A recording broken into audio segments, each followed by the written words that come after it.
നമ്മുടെ ക്ലാസ് ഈ സെമ്മിലെ ക്ലാസ് ഇന്നത്തോടു കൂടി നമ്മൾ തീർക്കുകയാണ്. അപ്പോൾ ചിലപ്പോൾ ഓടിച്ചൊന്ന് പോകേണ്ടതായിട്ട് വരും. നമുക്ക് ആ പോയിന്റ്സുകളൊക്കെ ഒന്ന് തീർക്കണം. അതിനു വേണ്ടിയിട്ട് കഴിഞ്ഞ ആഴ്ചയില് നമ്മൾ സമാധാനം ഉണ്ടാക്കുന്നവർ ഭാഗ്യവാന്മാർ അതല്ലേ എടുത്തത്? അതെ അതെ, ഏഴാമത്തെ. ഏഴാമത്തെ. കഴിഞ്ഞ ആഴ്ചയിൽ ഇല്ലാത്ത സ്റ്റുഡൻസിന് വേണ്ടി ഞാൻ പറയുന്നത്, നമുക്കത് രണ്ടാമത് എടുക്കുവാനായിട്ട് കഴിയുകയില്ല. കാരണം അത്രയും 7 പോയിന്റ്സ് എന്ന് പറയുന്ന 1.25 മണിക്കൂർ കൊണ്ടാണ് നമ്മൾ തീർത്തത്. അത് യേശുക്രിസ്തു ദൈവസഭയുടെ 40 അടിസ്ഥാന ഉപദേശങ്ങളാണ് നമ്മൾ എടുത്തുകൊണ്ടിരിക്കുന്നത്. അത് മത്തായിയുടെ സുവിശേഷം 5 മുതൽ 7 വരെയുള്ള അധ്യായങ്ങളിൽ നിന്നാണ് നമുക്കത് പഠിക്കുവാനായിട്ട് കഴിയുന്നത്. അപ്പോ ഈ സമാധാനം ഉണ്ടാക്കുന്നവർ ഭാഗ്യവാന്മാർ, അവർ ദൈവത്തിന്റെ പുത്രന്മാർ എന്ന് വിളിക്കപ്പെടും. ആ പോയിന്റാണ് നമ്മൾ കഴിഞ്ഞ ആഴ്ചയിൽ എടുത്തു നിർത്തിയത്. ഇന്ന് നമുക്ക് 8ാമത്തെ പോയിന്റിലേക്ക് വരുമ്പോൾ 5-ാം അധ്യായത്തിന്റെ 10ാം വാക്യമാണ്. നീതി നിമിത്തം ഉപദ്രവിക്കപ്പെടുന്നവർ ഭാഗ്യവാന്മാർ, സ്വർഗരാജ്യം അവർക്കുള്ളത്. നീതി നിമിത്തം ഉപദ്രവിക്കപ്പെടുക എന്ന് പറയുമ്പോൾ എന്താണ് ദൈവത്തിന്റെ മുമ്പാകെയുള്ള നീതി എന്ന് നമ്മൾ കഴിഞ്ഞ ആഴ്ചയിൽ കണ്ടതാണ്. ദൈവത്തിന്റെ മുമ്പാകെയുള്ള നീതി കർത്താവിന്റെ കൽപ്പന അനുസരിക്കുക എന്നുള്ളതാണ്. അപ്പോ ഈ ദൈവനാമത്തിനു വേണ്ടി നമ്മൾ ഇറങ്ങിത്തിരിക്കുമ്പോൾ ആളുകള് മറ്റുള്ളവരിൽ നിന്ന് നമുക്ക് നിന്ദയും പരിഹാസവും എല്ലാം അനുഭവിക്കേണ്ടതായിട്ട് വരും. അതായത് നമ്മൾ സുവിശേഷം പറയുക, സ്നാനമേൽക്കുക, ഇതുപോലെയുള്ള കർത്താവിന്റെ മുമ്പിലുള്ള നീതിപ്രവൃത്തി നമ്മൾ ചെയ്യുമ്പോൾ നമ്മൾ നിന്ദിക്കപ്പെടുകയും പരിഹസിക്കപ്പെടുകയും എതിർക്കപ്പെടുകയും ചിലപ്പോൾ ഉപദ്രവം തന്നെ ഏൽക്കേണ്ടതായിട്ടുള്ള അവസ്ഥകളെല്ലാം നമുക്ക് കടന്നു പോകേണ്ടതായിട്ട് വരും. അതായത് സുവിശേഷം പറയാൻ നമ്മൾ പുറത്തു പോകുമ്പോഴെല്ലാം ആളുകൾ നമ്മെ എതിർക്കുന്നതായിട്ട് കാണുവാൻ കഴിയും. അപ്പോ എതിർക്കുമ്പോൾ നമുക്ക് ന്യായങ്ങളൊന്നും പറഞ്ഞ് അവരുടെ മുമ്പിൽ നമുക്ക് പിടിച്ചു നിൽക്കേണ്ടതായിട്ടില്ല. ചിലർ വലിയ എന്താ പറയണ ഫിലോസഫി ഒക്കെ പറഞ്ഞ് അവരുടെ മുന്നിൽ പിടിച്ചു നിൽക്കുവാനായിട്ട് നോക്കും. അങ്ങനെ ഞങ്ങൾക്കും റൈറ്റ് ഉണ്ട്, ഞങ്ങൾ ഇന്ത്യൻ പൗരന്മാരാണ് എന്നൊക്കെ പറഞ്ഞ് ന്യായങ്ങളൊന്നും പറഞ്ഞ് നിൽക്കണ്ട. ചിലപ്പോൾ ഉപദ്രവം ഏൽക്കേണ്ടതായിട്ട് വരും. ആ ഒരു മനസ്സോട് കൂടിയായിരിക്കണം. ഉപദ്രവം ഏൽക്കേണ്ടി വന്നാൽ ഉപദ്രവം ഏൽക്കണം എന്നുള്ള ആ ഒരു മനസ്സോട്, ഉപദ്രവം ഏൽക്കുവാനായിട്ട് മനഃപൂർവ്വം ചെന്ന് ഉപദ്രവം ഏൽക്കുകയല്ല, ആ ഒരു ചിന്തയോട് കൂടി ആയിരിക്കണം നമ്മൾ സുവിശേഷം പറയുവാനായിട്ട് പുറത്തേക്ക് ഇറങ്ങുന്നത്. അതുപോലെ കർത്താവ് സ്നാനമേൽക്കുകയും ഒക്കെ ചെയ്യുമ്പോഴും നമുക്ക് അനേക എതിർപ്പുകൾ നേരിടേണ്ടതായിട്ട് വരുന്നുണ്ട്. ചിലപ്പോൾ നമ്മൾ ഒറ്റയ്ക്കായിരിക്കും വിശ്വാസ ജീവിതത്തിലേക്ക് കടന്നു വരുന്നത്. അപ്പോൾ നമ്മുടെ സ്വന്തക്കാരിൽ നിന്നും ബന്ധക്കാരിൽ നിന്നും അയലൊക്കെ ഭവനങ്ങളിൽ നിന്നെല്ലാം പരിഹാസം ഉണ്ടാകാം, നിന്ദയുണ്ടാകാം. അങ്ങനെ പലവിധമായ ഉപദ്രവങ്ങൾ നമുക്ക് നേരിടേണ്ടതായിട്ട് വരുന്നതായിട്ട് കാണുവാനായിട്ട് കഴിയും. എന്നാൽ അവിടെ പറയാണ്, നീതി നിമിത്തം ഉപദ്രവിക്കപ്പെടുന്നവർ ഭാഗ്യവാന്മാർ, സ്വർഗരാജ്യം അവർക്കുള്ളത്. അങ്ങനെ ഉപദ്രവിക്കപ്പെടുമ്പോഴും നമുക്ക് ഒരു സ്വർഗരാജ്യം ഉണ്ട്, ഒരു നിത്യജീവൻ ഉണ്ട്, ഒരു നിത്യത ഉണ്ട് എന്നുള്ള ഒരു സന്തോഷം നമുക്ക് ഉണ്ടാകണം. അടുത്ത വാക്യം 5:13 നിങ്ങൾ ഭൂമിയുടെ ഉപ്പാകുന്നു. ഉപ്പ് കാരമില്ലാതെ പോയാൽ അതിനെ എന്തോന്നുകൊണ്ട് രസം വരുത്താം. പുറത്ത് കളഞ്ഞിട്ട് മനുഷ്യൻ ചവിട്ടുവാനല്ലാതെ മറ്റൊന്നിനും പിന്നെ കൊള്ളുന്നതല്ല. നമ്മൾ ഒത്തിരി പ്രസംഗങ്ങൾ കേട്ടിട്ടുണ്ട്, വളരെയധികം പ്രസംഗങ്ങൾ. നിങ്ങൾ ഭൂമിയുടെ ഉപ്പാകുന്നു എന്നുള്ള ആ ഒരു ടോപ്പിക്ക് വെച്ചിട്ട് വളരെയധികം പ്രസംഗങ്ങൾ നമ്മൾ കേട്ടിട്ടുണ്ട്. ചിലർ ഉപ്പിനെ കുറിച്ചൊക്കെ പറയുമ്പോൾ അടുക്കളയിലേക്ക് തന്നെ കടന്നു പോകുന്നതായിട്ട് കാണുവാനായിട്ട് കഴിയും. പക്ഷെ അതല്ല ഇവിടെ ഉദ്ദേശിക്കുന്ന, കർത്താവ് ഉദ്ദേശിച്ച അർത്ഥം എന്ന് പറയുന്നത്. അവിടെ കേൾക്കുന്നത് യഹൂദന്മാരാണ്, യഹൂദന്മാരുണ്ട്. ഇവർക്ക് ഈ ഉപ്പിനെ കുറിച്ച് പറഞ്ഞു കഴിഞ്ഞാൽ അവർക്കത് വ്യക്തമായിട്ട് മനസ്സിലാകും. അതെന്താണെന്ന് വെച്ചാൽ ഈ കർത്താവ് ഇത് പറയുന്ന സ്ഥലം തന്നെ ഈ ആ സ്ഥലത്ത് നിന്ന് അല്പം തെക്കോട്ട് നോക്കിയാൽ കാണാവുന്ന സ്ഥലമാണ് ചാവുകടൽ എന്ന് പറയുന്നത്. അപ്പോ ഈ ചാവുകടലിനകത്ത് നിന്ന് വരുന്ന ഒരു എന്നാണ് ജംസ് ഉണ്ട്. ഈ മണ്ണില് ചാവുകടലിലെ ഈ മണ്ണില് ഒരു തരം ജംസ് ഉണ്ടെന്നല്ല, ജംസിനെ നശിപ്പിച്ച് കളയാൻ പവർ ഉണ്ട് ഈ മണ്ണിന്, ഇതിനകത്ത് മണ്ണിന്.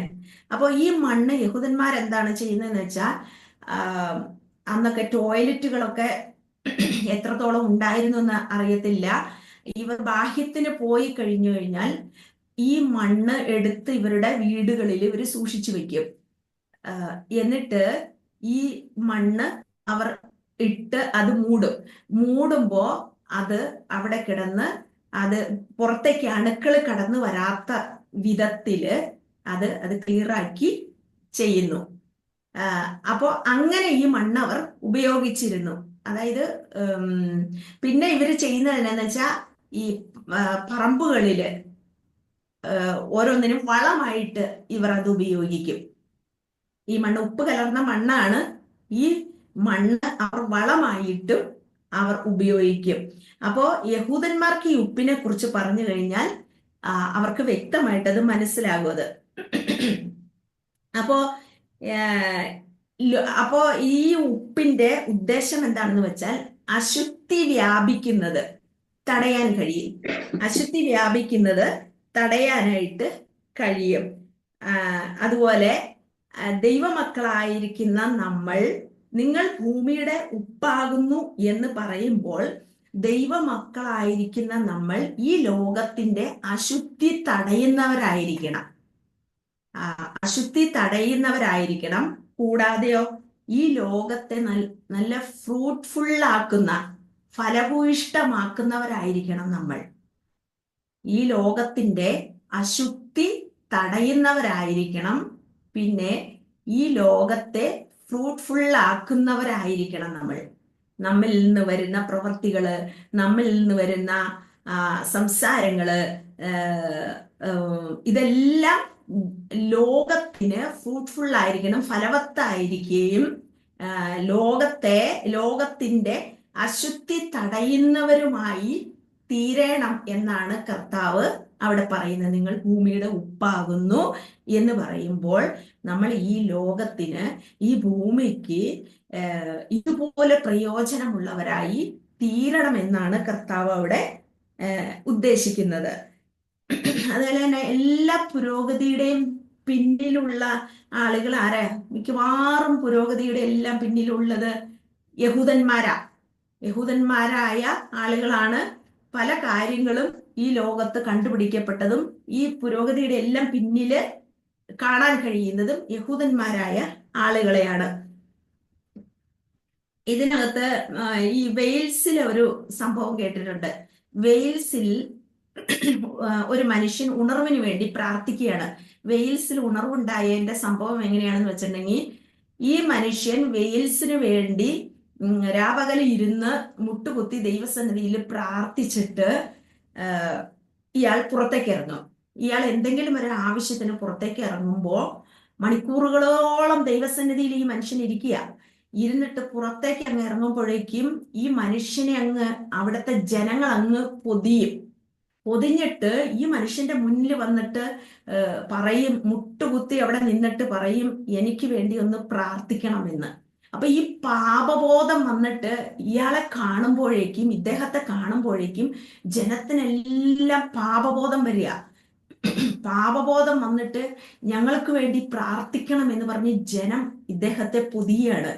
അപ്പോൾ ഇയാൾ കൂടുതൽ പ്രസംഗങ്ങളോ കൂടുതൽ ക്ലാസ് എടുക്കുവോ അല്ലെങ്കിൽ വേറെ എന്നാ പറയുന്ന കൃപാവര പ്രാപ്തന്മാരായവരുടെ പോലെ വലിയ കൃപാവരങ്ങളൊന്നും പ്രകടിപ്പിക്കുകയോ ഇതൊന്നും ആ മനുഷ്യൻ അവിടെ ചെയ്യുന്നില്ല.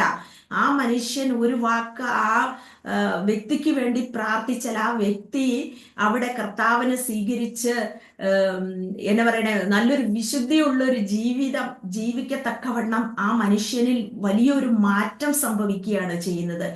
ഇങ്ങനെ വെയിൽസിലെ സകല ജനവും ഇങ്ങനെയാണ് പറയുന്നത്, സകല ആളുകളും ഇതുപോലെ മാനസാന്തരപ്പെടാൻ തുടങ്ങി. ഇതുപോലെ മാനസാന്തരപ്പെട്ടിട്ട് അവിടെ ഉണ്ടായ സംഭവം എന്താണെന്ന് വെച്ചാൽ കുറ്റകൃത്യങ്ങൾ ഇല്ലാതായി, മദ്യപാനം, പുകവലി ഇതൊന്നും അവിടെ ഇല്ലാതായി കഴിഞ്ഞപ്പോൾ പോലീസുകാർക്കൊന്നും കുറ്റകൃത്യങ്ങൾ ഇല്ല. ഒന്നും കണ്ടുപിടിക്കുവാനോ അന്വേഷിക്കുവാനോ ഇല്ലാത്ത അവസ്ഥയിൽ പോലീസുകാരെല്ലാം പോലീസ് സ്റ്റേഷനിലെല്ലാം ഫ്രീ ആയിട്ടിരിക്കുന്ന ഒരവസ്ഥ. അതുപോലെ കോടതികളിൽ ന്യായാധിപന്മാരൊക്കെ, വക്കീലുമാര്, ജഡ്ജിമാര് ഇവരെല്ലാം ഒരു ഉച്ച വരെയൊക്കെ ഇരുന്നിട്ട് അവർ തിരിച്ച് വീട്ടിൽ പോരുന്ന ഒരവസ്ഥ. അങ്ങനെ കുറ്റകൃത്യങ്ങൾ ഒന്നും അവിടെ നടക്കാത്ത അവസ്ഥയിൽ അവർക്കൊന്നും ഒരു ജോലിയില്ലാത്ത ഒരവസ്ഥയായി തീരത്തക്കവണ്ണം വെയിൽസിലെ ആളുകൾ മാനസാന്തരപ്പെടുകയാണ് ചെയ്യുന്നത്. അപ്പോൾ ഈ മനുഷ്യൻ മുഖാന്തരം ആ വെയിൽസിനെ ഒരു ഫ്രൂട്ട്ഫുള്ളാക്കി തീർത്തു, അല്ലെങ്കിൽ ഫലഭൂയിഷ്ടമാക്കി തീർക്കുന്ന ഒരു അവസ്ഥ. ഇതുപോലെ തന്നെ ആയിരിക്കണം ദൈവമക്കളായ നമ്മളും ഭൂമിക്ക് വേണ്ടി, ലോകത്തിന് വേണ്ടി ഫലമുള്ളവരായി തീരുവാനും, അതുപോലെ ഫലഭൂഷ്ടമായി തീരുവാനും, അശുദ്ധി തടയുവാനും തക്കവണ്ണം ആയിരിക്കണം നമ്മുടെ ജീവിതം എന്നാണ് കർത്താവ് അവിടെ ഉദ്ദേശിക്കുന്നത്. അടുത്തത് 5:14 വാക്യം, 10ാമത്തെ പോയിന്റ്. നിങ്ങൾ ലോകത്തിന്റെ വെളിച്ചമാകുന്നു. അതിനു മുന്നേ ഒരു വാക്യമുണ്ട്, എന്റെ നിമിത്തം നിങ്ങളെ പഴിക്കുകയും ഉപദ്രവിക്കുകയും നിങ്ങളെ കൊണ്ട് എല്ലാ തിന്മയും കളവായി പറയുകയും ചെയ്യുമ്പോൾ നിങ്ങൾ ഭാഗ്യവാന്മാര്.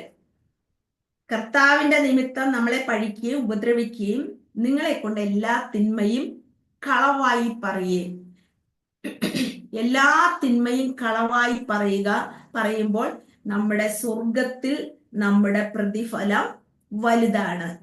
അതായത് എല്ലാ തിന്മയും കളവായി പറയുക എന്ന് പറയുമ്പോൾ, ഒരു വ്യക്തി നമ്മുടെ മേലെ ഒരു കുറ്റാരോപണം നടത്തുകയാണ്. നിങ്ങൾ ഇന്ന കുറ്റം ചെയ്തു, അതായത് നിങ്ങൾ 100 രൂപ മോഷ്ടിച്ചു എന്ന് പറഞ്ഞ് ഒരു വ്യക്തി നമ്മുടെ മേല് കുറ്റാരോപണം നടത്തുമ്പോൾ നമ്മൾ സത്യത്തിൽ അങ്ങനെ ചെയ്തിട്ടില്ല എന്ന് പറഞ്ഞ് ഈ വ്യക്തി കേസിന് പോകാൻ തയ്യാറാവുമ്പോൾ നമ്മൾ ഈ വ്യക്തിയായിട്ട് നമ്മൾ കോടതി കയറാൻ ഇടവരാത്ത വിധത്തില് നമ്മൾ എന്ത് ചെയ്യണം?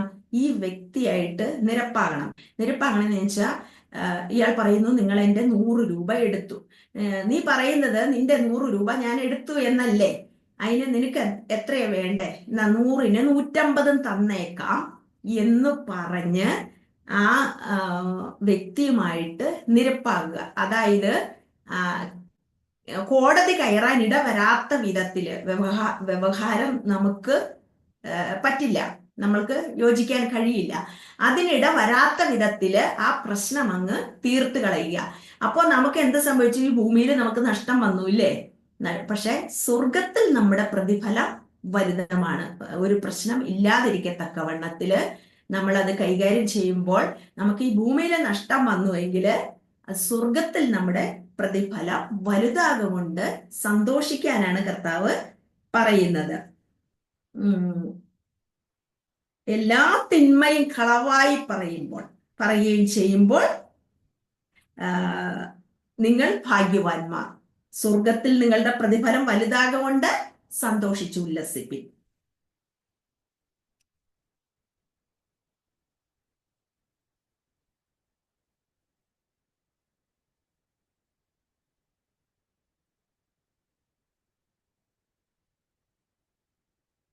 അടുത്തത്, നിങ്ങൾ ലോകത്തിന്റെ വെളിച്ചമാകുന്നു. 5:14 വാക്യമാണ് ലോകത്തിന്റെ വെളിച്ചമാകുന്നു എന്നുള്ളത്. എങ്ങനെ ലോകത്തിന്റെ വെളിച്ചമാകുന്നത്?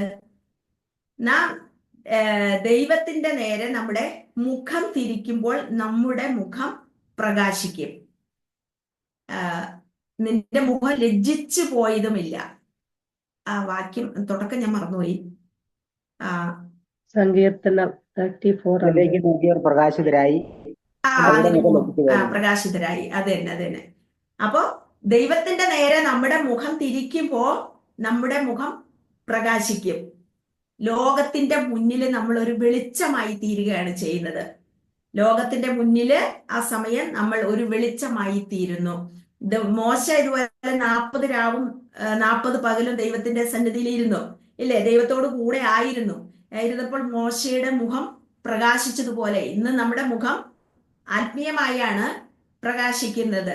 അപ്പോൾ നമ്മൾ ലോകത്തിന് ഒരു വെളിച്ചമായി തീരുക. നമ്മൾ ലോകത്തിന് ഒരു വെളിച്ചമായി തീരുകയാണ് ചെയ്യുന്നത്. അപ്പൊ ദൈവഹിത പ്രകാരം നമ്മൾ ജീവിക്കുമ്പോൾ ആ ദൈവത്തിന്റെ പരിശുദ്ധാത്മാവിന്റെ ഒരു തേജസ് നമ്മിൽ ഉണ്ടാകുന്നു. അതിലെ പലരെയും ദൈവമക്കളായ നമ്മെ മറ്റുള്ളവർ കാണുമ്പോൾ, നിങ്ങൾ ചിലപ്പോൾ പാസ്റ്റർമാരൊക്കെയാണ്, നിങ്ങൾ ഒരു പാസ്റ്ററാണോ, നിങ്ങൾ വിശ്വാസത്തിലാണോ, ചിലപ്പോൾ നമ്മുടെ പുറമെ കാണത്തക്ക രീതിയിൽ ആഭരണമൊക്കെ നമ്മൾ ധരിച്ചിട്ടുണ്ടാവും. എങ്കിൽ പോലും അവർ നമ്മെ കാണുമ്പോൾ നിങ്ങളൊരു വിശ്വാസിയാണോ എന്ന് ചോദിക്കുന്നത് നമ്മിൽ ഒരു വ്യത്യാസം അവർ കാണുന്നത് കൊണ്ടാണ്. മറ്റുള്ളവർ നമ്മെ നോക്കുമ്പോൾ ഒരു സമാധാനവും സന്തോഷവും എല്ലാം നമ്മുടെ മുഖത്ത് അവർക്ക് ദർശിക്കുവാനായിട്ട് കഴിയുന്നത് കൊണ്ടാണ് അവർ അങ്ങനെ ചോദിക്കുന്നത്. അപ്പോൾ നമ്മൾ ലോകത്തിന്റെ ആ വെളിച്ചമായി തീരണം. ആ ദൈവത്തിന്റെ പരിശുദ്ധാത്മാവ് നമ്മുടെ ഉള്ളത്തിൽ വരുമ്പോൾ നമ്മൾ മറ്റുള്ളവർക്കൊരു വെളിച്ചമായി തീരുന്നു. അതുപോലെ ദൈവിക ജ്ഞാനം എന്ന വെളിച്ചവും നമ്മില് നിറയുവാനായിട്ട് ഇടയാകുന്നു. അടുത്തത്, അപ്പൊ നമ്മൾ പോകുന്നിടത്തൊക്കെ നമ്മൾ പ്രകാശിച്ചു കൊണ്ടിരിക്കുന്നു. നാം ലോകത്തിന് തന്നെ ഒരു വെളിച്ചമായി തീരുകയാണ് ചെയ്യുന്നത്. അടുത്ത വാക്യം ഓടിച്ച് പറയുന്നുള്ളൂ കേട്ടോ. അടുത്ത വാക്യം 11ാമത്തെ പോയിന്റ് 5:19. 5:19 പറയുന്നത്, ആ വെളിച്ചത്തെ കുറിച്ചൊക്കെ താഴോട്ട് വായിക്കും, നമുക്ക് കാണുവാനായിട്ട് കഴിയും. നിങ്ങളുടെ നല്ല പ്രവൃത്തികളെ കണ്ട് സ്വർഗസ്ഥനായ നിങ്ങളുടെ പിതാവിനെ മഹത്വപ്പെടുത്തേണ്ടതിന് നിങ്ങളുടെ വെളിച്ചം അവരുടെ മുമ്പിൽ പ്രകാശിക്കട്ടെ. നമ്മുടെ നല്ല പ്രവൃത്തികളൊക്കെ കണ്ടുകൊണ്ട് ലോകം കാണുമ്പോൾ ദൈവത്തെ മഹത്വപ്പെടുത്തുകയാണ് ചെയ്യേണ്ടത്. ലോകം ദൈവത്തെ ദുഷിക്കുവാൻ ഇടവരരുത്. നമ്മുടെ പ്രവൃത്തികൾ കണ്ടുകൊണ്ട്, നമ്മുടെ പ്രവൃത്തികളും മറ്റുള്ളവരോടുള്ള പെരുമാറ്റവും കണ്ടുകൊണ്ട് നമ്മുടെ ദൈവത്തെ ദുഷിക്കുവാൻ ഇടവരരുത്. എൻ്റെ ദൈവം, നിന്റെ ദൈവം എന്ന് വിളിക്കാൻ അബ്രഹാമിന്റെയും ഇസ്ഹാക്കിന്റെയും യാക്കോബിന്റെയും ദൈവം എന്ന് വിളിക്കുവാൻ ദൈവം ലജ്ജിച്ചില്ല എന്ന് പറഞ്ഞതുപോലെ നമ്മൾ ദൈവമക്കൾ എന്ന് മറ്റുള്ളവർ പറയത്തക്കവണ്ണം ലജ്ജിക്കുവാൻ, ദൈവത്തിന് ലജ്ജിക്കുവാൻ ഇടവരരുത് എന്നാണ് ഇവിടെ പറയുന്നത്. 5:19 വാക്യത്തിൽ പറയുന്നു, ഒരു ന്യായപ്രമാണത്തിൽ നിന്ന് ഒരു വള്ളിയെങ്കിലും പുള്ളിയെങ്കിലും ഒരു നാളും ഒഴിഞ്ഞു പോകുകയില്ല. ആകയാൽ ഈ ഏറ്റവും ചെറിയ കൽപ്പനകളിൽ ഒന്ന് അഴിക്കുകയും മനുഷ്യരെ അങ്ങനെ പഠിപ്പിക്കുകയും ചെയ്യുന്നവൻ സ്വർഗരാജ്യത്തിൽ ഏറ്റവും ചെറിയവനെന്ന് വിളിക്കപ്പെടും. നമുക്ക് തന്നിരിക്കുന്ന വിശുദ്ധ തിരുവെഴുത്ത് എന്താണോ പറയുന്നത് അത് നമ്മൾ പഠിപ്പിക്കാൻ തയ്യാറായിരിക്കണം. അല്ലാതെ നമ്മൾ പഠിപ്പിക്കുകയും പ്രസംഗിക്കുകയും ഒക്കെ ചെയ്യുമ്പോൾ മറ്റുള്ളവരുടെ പ്രീതിക്ക് വേണ്ടിയിട്ട്, മറ്റുള്ളവരെ നോക്കിയിട്ട് നമ്മൾ സത്യം വിളിച്ചു പറയുവാൻ നമുക്കതൊരു തടസ്സമായി തീരരുത്. മറ്റുള്ളവരുടെ ഒരു പ്രീതിക്ക് വേണ്ടിയിട്ട് നമ്മൾ സത്യം വിളിച്ചു പറയാതെ മറച്ചു വെക്കുവാനായിട്ട് ഇടവരരുത്. എന്താണോ കർത്താവ് നമ്മെ പഠിപ്പിക്കുന്നത്, ഈ പ്രമാണത്തിൽ കൂടി പഠിപ്പിക്കുന്നത്, അത് നമ്മൾ വിളിച്ചു പറയണം. ഇപ്പോ ആദ്യം എനിക്കൊരു ക്ലാസ് കൂടി ഉണ്ടായിരുന്നു ഇതിന് തൊട്ട് മുന്നായിട്ട്. അപ്പോൾ ഞാൻ ആ എടുത്ത ക്ലാസ്സില് ഒരു ആന്റി ഉണ്ടായിരുന്നു, CSIയിലായിരുന്നു. ആ ആന്റി സ്നാനം ഏറ്റിട്ടുണ്ടായിരുന്നില്ല. പക്ഷെ എനിക്ക് അതിന്റെ ആ ഇത് പഠിപ്പിച്ച് വന്നപ്പോ അതിന്റെ ആ സാഹചര്യത്തിന്മേൽ സ്നാനത്തെ കുറിച്ച് പറയേണ്ടതായിട്ട് വന്നു. എന്നിരുന്നാൽ സ്നാനത്തെ കുറിച്ച് ക്ലാസ് എടുക്കുകയല്ല, സ്നാനം എന്ന വിഷയം അതിൽ കൂടി കടന്നു വന്നപ്പോ ഞാൻ ചോദിച്ചൊരു ചോദ്യമുണ്ട്. ഞാൻ ഈ ക്ലാസ്സിൽ പറഞ്ഞതാണോ ഇല്ലയോ എന്ന് ഓർക്കുന്നില്ല. യേശു ക്രിസ്തുവിനോട് കൂടെ, എനിക്ക് ഒന്നും പറഞ്ഞു എന്നാ തോന്നുന്നത്, യേശു ക്രിസ്തുവിനോട് കൂടെ നമ്മൾ മരിക്കുന്നു. അതായത് നമ്മുടെ ആ പഴയ മനുഷ്യൻ, നമ്മൾ മാനസാന്തരപ്പെടുമ്പോൾ നമ്മുടെ ആ പഴയ മനുഷ്യൻ കർത്താവിനോട് കൂടെ ക്രൂശിക്കപ്പെടുന്നു. അപ്പോ കർത്താവിനോട് കൂടെ മരിക്കുകയാണല്ലോ. ആ മരിച്ച ശരീരത്തെ അടക്കം ചെയ്യണം. മരിച്ച ശരീരം കൊണ്ട് ഒരിക്കലും ക്രിസ്തുവിനോട് കൂടെ നമുക്ക് ജീവിക്കുവാൻ കഴിയില്ല. അവന്റെ മരണ അടക്ക പുനരുത്ഥാനത്തിൽ നമ്മൾ പങ്കാളികളാകണമെങ്കിൽ ആ മരിച്ച ശരീരത്തെ, ആ പഴയ മനുഷ്യൻ കർത്താവിനോട് ഒപ്പം ക്രൂശിക്കപ്പെട്ടു, മരിച്ചു. അപ്പോ ആ മരിച്ച ശരീരത്തെ അടക്കം ചെയ്തെങ്കിൽ മാത്രമാണ് ഒരു പുനരുത്ഥാനം നമുക്ക് സംഭവിക്കുകയുള്ളൂ. ആ പുനരുത്ഥാനത്തിൽ പുതിയ ശരീരവുമായിട്ടാണ് നമ്മൾ ജീവിക്കുന്നത്, ക്രിസ്തുവിനോടൊപ്പം, ക്രിസ്തുവിൽ നാം ജീവിക്കുന്നത്. ആ ഒരു വിഷയം എനിക്ക് പറയേണ്ടതായിട്ട് വന്നു. മരിച്ചു കഴിഞ്ഞിട്ട് അങ്ങനെ തന്നെ കിടക്കുക, അങ്ങനെ എങ്ങനെ ക്രിസ്തുവിനോട് കൂടെ ജീവിക്കുന്നത്? ഒരിക്കലും പറ്റത്തില്ല. അടക്കം കഴിഞ്ഞ് പുനരുത്ഥാനം കഴിഞ്ഞെങ്കിൽ മാത്രമാണ് നമുക്ക് ക്രിസ്തുവിനോടൊപ്പം ജീവിക്കുവാനായിട്ട് കഴിയുള്ളൂ. ആ വിഷയം പറയേണ്ടതായിട്ട് വന്നു. അവരുടെ പ്രീതി ഞാൻ നോക്കിയാൽ എനിക്കത് പറയാൻ കഴിയില്ല. ഇഷ്ടപ്പെട്ടാലും ഇഷ്ടപ്പെട്ടില്ലെങ്കിലും സത്യം വിളിച്ച് പറയേണ്ടതായിട്ട് വന്നു. എന്ന് പറഞ്ഞതുപോലെ നമ്മൾ കർത്താവിന്റെ കൽപ്പനകളെ അഴിച്ചു കളയുവാനല്ല, നമ്മൾ അതുപോലെ തന്നെ അത് പഠിപ്പിക്കുവാനും പ്രസംഗിക്കുവാനുമാണ് നാം ചെയ്യേണ്ടത്. ആ കൽപ്പനകളെ ഇളച്ചു കളയാനോ അഴിച്ചു കളയുവാനോ ഇടവരരുത്. ചില ഞാൻ അതിനകത്ത് എങ്ങനെ എത്രത്തോളം എന്ന് എനിക്കറിയത്തില്ല. ഈ കാൽ കഴുകൽ ശുശ്രൂഷയൊക്കെ ശരിക്കും കർത്താവ് നമ്മെ കാണിച്ചു തന്നതല്ലേ. പക്ഷെ ഇന്ന് നമ്മൾ എത്ര സഭകളിൽ അത് നടത്തുന്നുണ്ട് എന്നുള്ള കാര്യം ചിന്തിക്കണം. കർത്താവ് കാണിച്ചു തന്നതാ കാൽ കഴുകൽ ശുശ്രൂഷ. ചില സ്ഥലങ്ങളിലൊക്കെ വർഷത്തിലൊരിക്കലൊക്കെ നടത്തുന്നുണ്ടെന്നാണ് ഞാൻ കേട്ടിട്ടുള്ളത്. അപ്പോൾ കർത്താവ് തന്നിരിക്കുന്നത് നമ്മൾ അഴിച്ചു കളയരുത്. ശരിക്കും അത് ചെയ്യേണ്ടതായിട്ട് തന്നെ, അതുപോലെ തന്നെ നമ്മൾ പഠിപ്പിക്കുകയും ചെയ്യേണ്ടതായിട്ട് ഉണ്ട്. അതുപോലെ 12ാമത്തെ പോയിന്റ് എന്ന് പറയുന്നത് 5:20 നിങ്ങളുടെ നീതി ശാസ്ത്രിമാരുടെയും പരീശന്മാരുടെയും നീതിയെ കവിയുന്നില്ലെങ്കിൽ നിങ്ങൾ സ്വർഗരാജ്യത്തിൽ കടക്കുകയില്ല എന്ന് ഞാൻ നിങ്ങളോട് പറയുന്നു. അയ്യോ, നിങ്ങളുടെ നീതി പരീശന്മാരുടെയും ശാസ്ത്രിമാരുടെയും നീതിയെ കവിയണമെന്ന്. അവരെന്താ ചെയ്യുന്നേ? അവര് സകലത്തിലും ദശാംശം കൊടുക്കും, ആഴ്ചയിൽ 2 വട്ടം ഉപവസിക്കും, ഇതെല്ലാം ചെയ്യുന്നുണ്ടില്ലേ. അവര് എണ്ണിയാ ദശാംശം കൊടുക്കുന്നതെന്ന് പറയണേ. ഇങ്ങനെ ഇരുന്ന് ഓരോ സാധനവും ഇരുന്ന് എണ്ണി ദശാംശം കൊടുക്കും. ഈ ദശാംശം അവർ അങ്ങനെ കൊടുക്കുന്നെങ്കിൽ അവരുടെ നീതിയെ കവിയണം. ആര്? നമ്മുടെ നീതി, നിങ്ങളുടെ നീതി ശാസ്ത്രന്മാരുടെയും പരീശന്മാരുടെയും നീതിയെ കവിയണം. അപ്പൊ അവർ 10-1 കൊടുക്കുന്നുവെങ്കിൽ, അല്ലെങ്കിൽ 100-ൽ 10, അല്ലെങ്കിൽ 10-1 കൊടുക്കുന്നുവെങ്കിൽ അതിൽ നിന്ന് ഒന്നെങ്കിലും കൂട്ടി നമ്മൾ കൊടുത്തെങ്കിൽ മാത്രമാണ് അവരുടെ നീതിയെ നമ്മൾ കവിയുകയുള്ളൂ.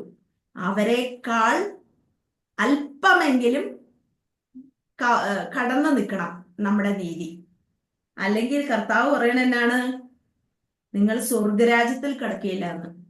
കർത്താവാണ് ഇത് പറഞ്ഞത്. അപ്പോ അവരുടെ നീതിയെ കവിയുന്നതായിരിക്കണം നമ്മുടെ നീതി എന്നാണ് അവിടെ പറയുന്നത്. അടുത്തത്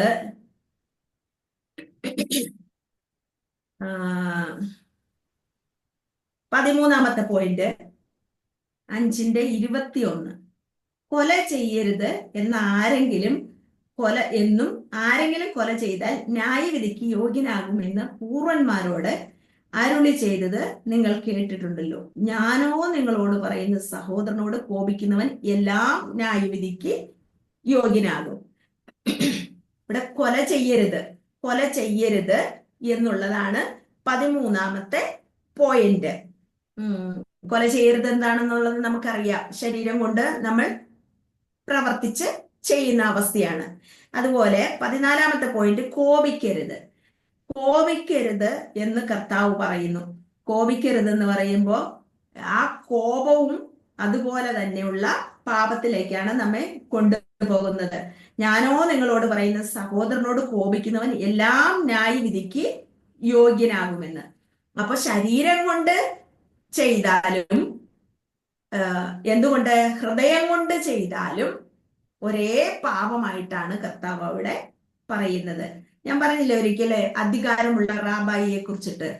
അധികാരമുള്ള റാബായി എവിടെ പറയുന്നത് കേട്ടോ?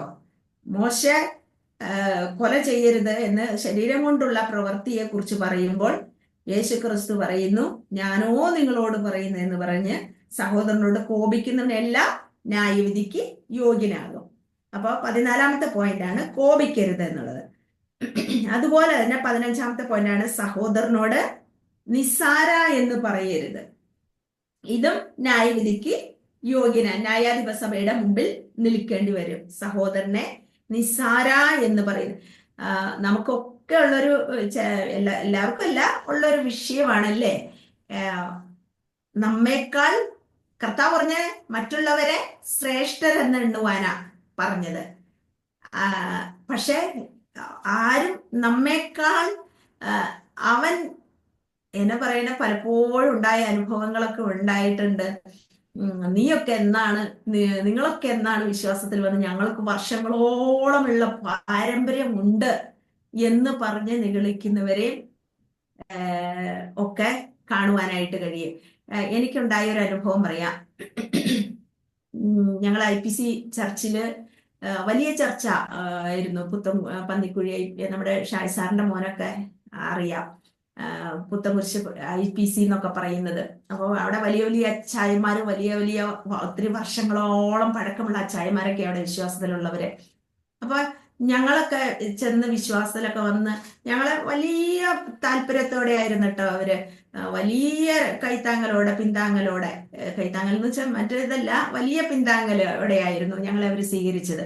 അങ്ങനെ ഒരു 6 വർഷം ആയപ്പോഴേക്കുമാണ് ഇവിടെ ഒരു ദൈവദാസൻ കടന്നു വന്ന് ഇവിടെ ഒരു ചർച്ചൊക്കെ രൂപീകരിക്കാനൊക്കെ ആയിട്ട് വന്നു. അങ്ങനെ ഞങ്ങൾ ഇങ്ങോട്ടേക്ക് മാറുകയാണ് പിന്നെ ചെയ്തത്. പിന്നെയാണ് ഇവിടെ അതിനോടനുബന്ധിച്ച് സഭയൊക്കെ ഉണ്ടായത്.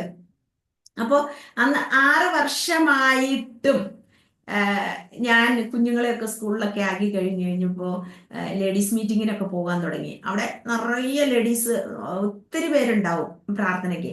അപ്പോൾ ഒരു ദിവസം അവിടെ ഉപവാസ പ്രാർത്ഥന ചർച്ചില് ഓരോ ദിവസവും ഒരു 2-3 പേര് വെച്ചിട്ട് ഉച്ചവരെ ഉപവസിച്ച് പ്രാർത്ഥിക്കണം ചർച്ചിന് വേണ്ടിയിട്ട്. അപ്പൊ അന്നൊക്കെ ഈ പുതിയ വിശ്വാസിയൊക്കെ നമുക്ക് ഭയങ്കര തീഷ്ണതയൊക്കെയാണല്ലോ. അപ്പോ ആരെങ്കിലും 3 പേര് വെച്ച് തിങ്കളാഴ്ച പ്രാർത്ഥിക്കുന്നവര് കൈ പൊക്കാൻ പറഞ്ഞു. അപ്പൊ ഞാൻ വിചാരിച്ചു എനിക്ക് തിങ്കളാഴ്ച സൗകര്യം ഉണ്ടല്ലോ എന്ന് വിചാരിച്ച് ഞാൻ കൈപൊക്കിയപ്പോ പാസ്റ്റർക്ക് എന്നെ വലിയ കാര്യമാണ്. ഇന്ന് അതേദാസൻ ഫാമിലി ആയിട്ട് അമേരിക്കയിലാ. ആ പാസ്റ്റർ എന്ന് വെച്ച് കഴിഞ്ഞാൽ പാസ്റ്റർ മോളെ കൂട്ട എന്നെ കരുതുന്നത്. അന്ന് ലേഡീസ് മീറ്റിംഗില് ഏറ്റവും പ്രായം കുറഞ്ഞത് ഞാനായിരുന്നു. അപ്പൊ പാസ്റ്റർ മൂക്കിന് താഴെ വിളിച്ച് എന്നെ ഇരുത്തും. അതുപോലെ നല്ലൊരു ബന്ധത്തിൽ ഫാമിലി ആയിട്ട് പോയിക്കൊണ്ടിരുന്നതാ. പക്ഷെ ഞാൻ കൈപൊക്കി എന്റെ കൈ പാസ്റ്റർ കണ്ടില്ല, മനഃപൂർവ്വം കണ്ടില്ല. അത് കഴിഞ്ഞിട്ട് പിന്നെ അപ്പൊ ഞാൻ വിചാരിച്ചു പാസ്റ്റർ കാണാത്തത് കൊണ്ടായിരിക്കും. അടുത്ത വ്യാഴാഴ്ച ദിവസം വന്നപ്പോ അന്ന് എനിക്ക് സൗകര്യം ഉണ്ടല്ലോ എന്ന് ഓർത്ത് അന്നും ഞാൻ കൈപൊക്കി. അന്നേരവും പാസ്റ്റർ എന്റെ കൈ കണ്ടില്ല. ഇത് പിന്നീടാണ് മനസ്സിലായത്. 6 വർഷമായി വിശ്വാസത്തിൽ വന്നെങ്കിലും അവര് കണക്ക് കൂട്ടുന്നത് എന്താ, ശിശുവാണ്, വിശ്വാസത്തിൽ ശിശുവാണ്, ഇവരൊന്നും പ്രാർത്ഥിച്ചാലൊന്നും ഉപവസിച്ചാലൊന്നും ശരിയാവില്ല എന്നൊരു കണക്കുകൂട്ടലായിരുന്നു. പിന്നീട് എനിക്ക് അവസരമൊക്കെ തന്നു കേട്ടോ. പക്ഷെ കർത്താവ് എന്താ ചെയ്തതെന്നറിയോ, ഒരു സഭയെ തന്നെ അങ്ങ് തന്നു. സഭയ്ക്ക് വേണ്ടി അങ്ങ് പ്രാർത്ഥിച്ചോളാൻ പറഞ്ഞു. അങ്ങനെയൊക്കെ ദൈവം ഉപയോഗിക്കും നമ്മെ മാറ്റി നിർത്തലുകളും. പക്ഷെ ഇത് പാസ്റ്റർക്ക് ഞങ്ങളെ വലിയ കാര്യമായിരുന്നു. അല്ലാതെയുള്ള ബന്ധവും സ്നേഹവും എല്ലാം ഉണ്ട്, ഇന്നും വലിയ കാര്യമാണ്. പക്ഷെ ഇങ്ങനെ ഒരു വിഷയത്തില് ദൈവത്തിന് അങ്ങനെയൊന്നും ഇന്ന് വന്ന വിശ്വാസിയെന്നോ ഇന്നലെ വന്ന വിശ്വാസിയെന്നോ കർത്താവിന് അങ്ങനെ വ്യത്യാസമൊന്നുമില്ല. കർത്താവിന് ഉപയോഗിക്കണമെങ്കിൽ ഞാനൊരു കാര്യം കൂടി നിങ്ങളോട് പറയാം. നമ്മുടെ സമയം പോകുന്നു. ഞാൻ MDന് പഠിച്ചുകൊണ്ടിരുന്ന സമയത്ത് ഞാൻ ഒരു ലേഡി, അതായത് അന്നൊക്കെ എനിക്ക് തോന്നണേ വിശ്വാസത്തിൽ വന്നിട്ടൊക്കെ ഒരു 8 വർഷമോ 10 വർഷമോ അങ്ങനെ കണ്ട ആയോളെന്ന് എനിക്ക് തോന്നുന്നേ. MDനൊക്കെ പഠിക്കുന്ന സമയത്ത് ഇപ്പൊ 19 വർഷമാണ് ആയോളൂ, 20 വർഷം ആവാറായി തോന്നുന്നു. അന്ന് ഞാൻ MDന് പഠിക്കുന്നു എന്നുള്ള കാരണത്താല് എനിക്ക് ഷായ് സാറിന്റെ മോനറിയാം. ഷായ് സാർ പഠിപ്പിക്കുന്ന ബൈബിൾ കോളേജാണ്. അവിടെ ഞാൻ BTH കഴിഞ്ഞപ്പോൾ അവിടുത്തെ പ്രിൻസിപ്പൾ എനിക്ക് ഈവനിങ് ക്ലാസ്സിൽ പഠിപ്പിക്കാൻ അവസരം തന്നു. അവിടുത്തെ മാർക്കിന്റെ അടിസ്ഥാനത്തിൽ തന്നതാണ്. അങ്ങനെ ഒരു അവസരം എനിക്ക് തന്നു. അത് കഴിഞ്ഞിട്ട് അതോടൊപ്പം തന്നെ MDU പഠിക്കുന്നു. ഇതൊക്കെ കണ്ടു കഴിഞ്ഞപ്പോൾ പല പാസ്റ്റർമാർക്കും വല്ലാത്തൊരു വിഷമം. ഇവിടെ ചർച്ചിൽ വന്ന് പരസ്യമായി പറഞ്ഞ് നിന്ദിച്ചൊരു സമയം ഉണ്ടായിരുന്നു. ഞാൻ ബൈബിൾ കോളേജിൽ പഠിപ്പിക്കുന്നു എന്ന് പറഞ്ഞ്. അപ്പൊ അവരുടെയൊക്കെ നോട്ടത്തിൽ ഞാൻ നമ്മളൊരു ശിശുക്കളാണ്. പക്ഷെ ആ നമ്മൾ നിന്ദിക്കപ്പെടുന്നേ, നമ്മളെ ദൈവത്തിന് ഉപയോഗിക്കണമെങ്കിൽ പല വേദനകളിൽ കൂടി നമ്മൾ കടന്നു പോകേണ്ടതായിട്ട് വരും. അതിനുശേഷമാണ് നമുക്ക് ഉദയംപേരൂര് ക്ലാസ് എടുക്കാൻ കർത്താവ് അവസരം തന്നു. ഇവിടെ ക്ലാസ് എടുക്കാൻ അവസരം തന്നു. ഇത് മാത്രമല്ല, ഇപ്പോ ഇന്ന് എനിക്ക് മറ്റൊരു ബൈബിൾ കോളേജില് ക്ലാസ് എടുക്കാൻ പറഞ്ഞത്, ഇന്ന് CV ഒക്കെ അയച്ചു കൊടുക്കാൻ പറഞ്ഞ് ഒരു ദേവദാസൻ ഇപ്പൊ മെസ്സേജ് ഇട്ടിട്ടുണ്ട്. അത് മാത്രമല്ല, ഇവിടെ സ്പെഷ്യലായിട്ട് ക്ലാസ് ഉണ്ട്. പിന്നെ ഞാൻ പറഞ്ഞില്ലേ, ഓരോ തലത്തിലും ഷീനാന്റിയോട് ഞാൻ പറഞ്ഞില്ലേ, പ്രാർത്ഥന ദൈവം ഉപയോഗിച്ചുകൊണ്ടിരിക്കും. ഞാൻ ഒന്നുമല്ല കേട്ടോ, ഒന്നുമല്ല. നമ്മുടെ കഴിവ് നോക്കിയല്ല, കഴിവ് കണ്ടിട്ടല്ല കേട്ടോ. അങ്ങനെ ഞാൻ എപ്പോഴും പ്രാർത്ഥിക്കുന്ന ഒരു വാക്കുണ്ട്, ബെരഖി നഫസി യാഹുവേ എന്ന് പറഞ്ഞാൽ, എന്റെ ഹൃദയമേ നീ മുട്ടുകുത്തുക, യഹോവയുടെ മുമ്പിൽ നീ മുട്ടുകുത്ത്. ഒന്നും നിന്റെ കഴിവിലെല്ലാം കർത്താവ് നിനക്ക് ദാനമായി തന്നതാണെന്ന് നമ്മൾ പറഞ്ഞ് ദൈവസന്നിധിയിൽ മുട്ടുകുത്തുക. നമ്മെ തന്നെ, നമ്മുടെ ഹൃദയത്തെ തന്നെ മുട്ടുകുത്തുവാനായിട്ട്. എല്ലാം കർത്താവിന്റെ ദാനം, ഒന്നും നമുക്ക് പുകഴുവാനില്ല. ഞാൻ എൻ്റെ പ്രാർത്ഥനയിൽ പറഞ്ഞ് കരയുന്നൊരു കരച്ചിൽ വരും, തന്നെ കരയും ഞാൻ. മനഃപൂർവ്വം കരയുന്ന ഒരവസ്ഥ നമ്മുടെ ജീവിതത്തിൽ ദൈവസന്നിധിയിൽ. കാരണം നമുക്ക് ഒരു യോഗ്യതയില്ല, ഒരു കഴിവുമില്ല. ആ കഴിവില്ലാത്തടത്ത് കർത്താവ് നമ്മളെ പല സ്ഥലങ്ങളിലും ദൈവം ഉപയോഗിക്കുക. അപ്പോ അത് എന്നും ദൈവത്തിന് കീഴ്പ്പെട്ട് നിൽക്കാനാണ് ഞാൻ ആഗ്രഹിക്കുകയും പ്രാർത്ഥിക്കുകയും ചെയ്യുന്നത്. അപ്പൊ എന്ന് പറഞ്ഞതുപോലെ നമ്മുടെ ക്ലാസ് മുന്നോട്ട് പോകണം. നമ്മൾ സഹോദരനോട് നിസ്സാര എന്ന് പറയുക, ആരെയും നമ്മൾ നിസ്സാരനായിട്ട് കരുതരുത്. ദൈവത്തിന് എന്താണ് അവരെ കുറിച്ചുള്ള പ്ലാൻ എന്ന് നമുക്കറിയില്ല. ആ വ്യക്തി ജനിക്കുന്നതിന് മുന്നേ ആ വ്യക്തിയെ കുറിച്ചുള്ള പ്ലാൻ ദൈവം എഴുതി വച്ചിരിക്കുന്നതാണ്. നമ്മൾ ആരെയും നിസ്സാരനായിട്ട് കാണുവാനായിട്ട് ഇടവരരുത്.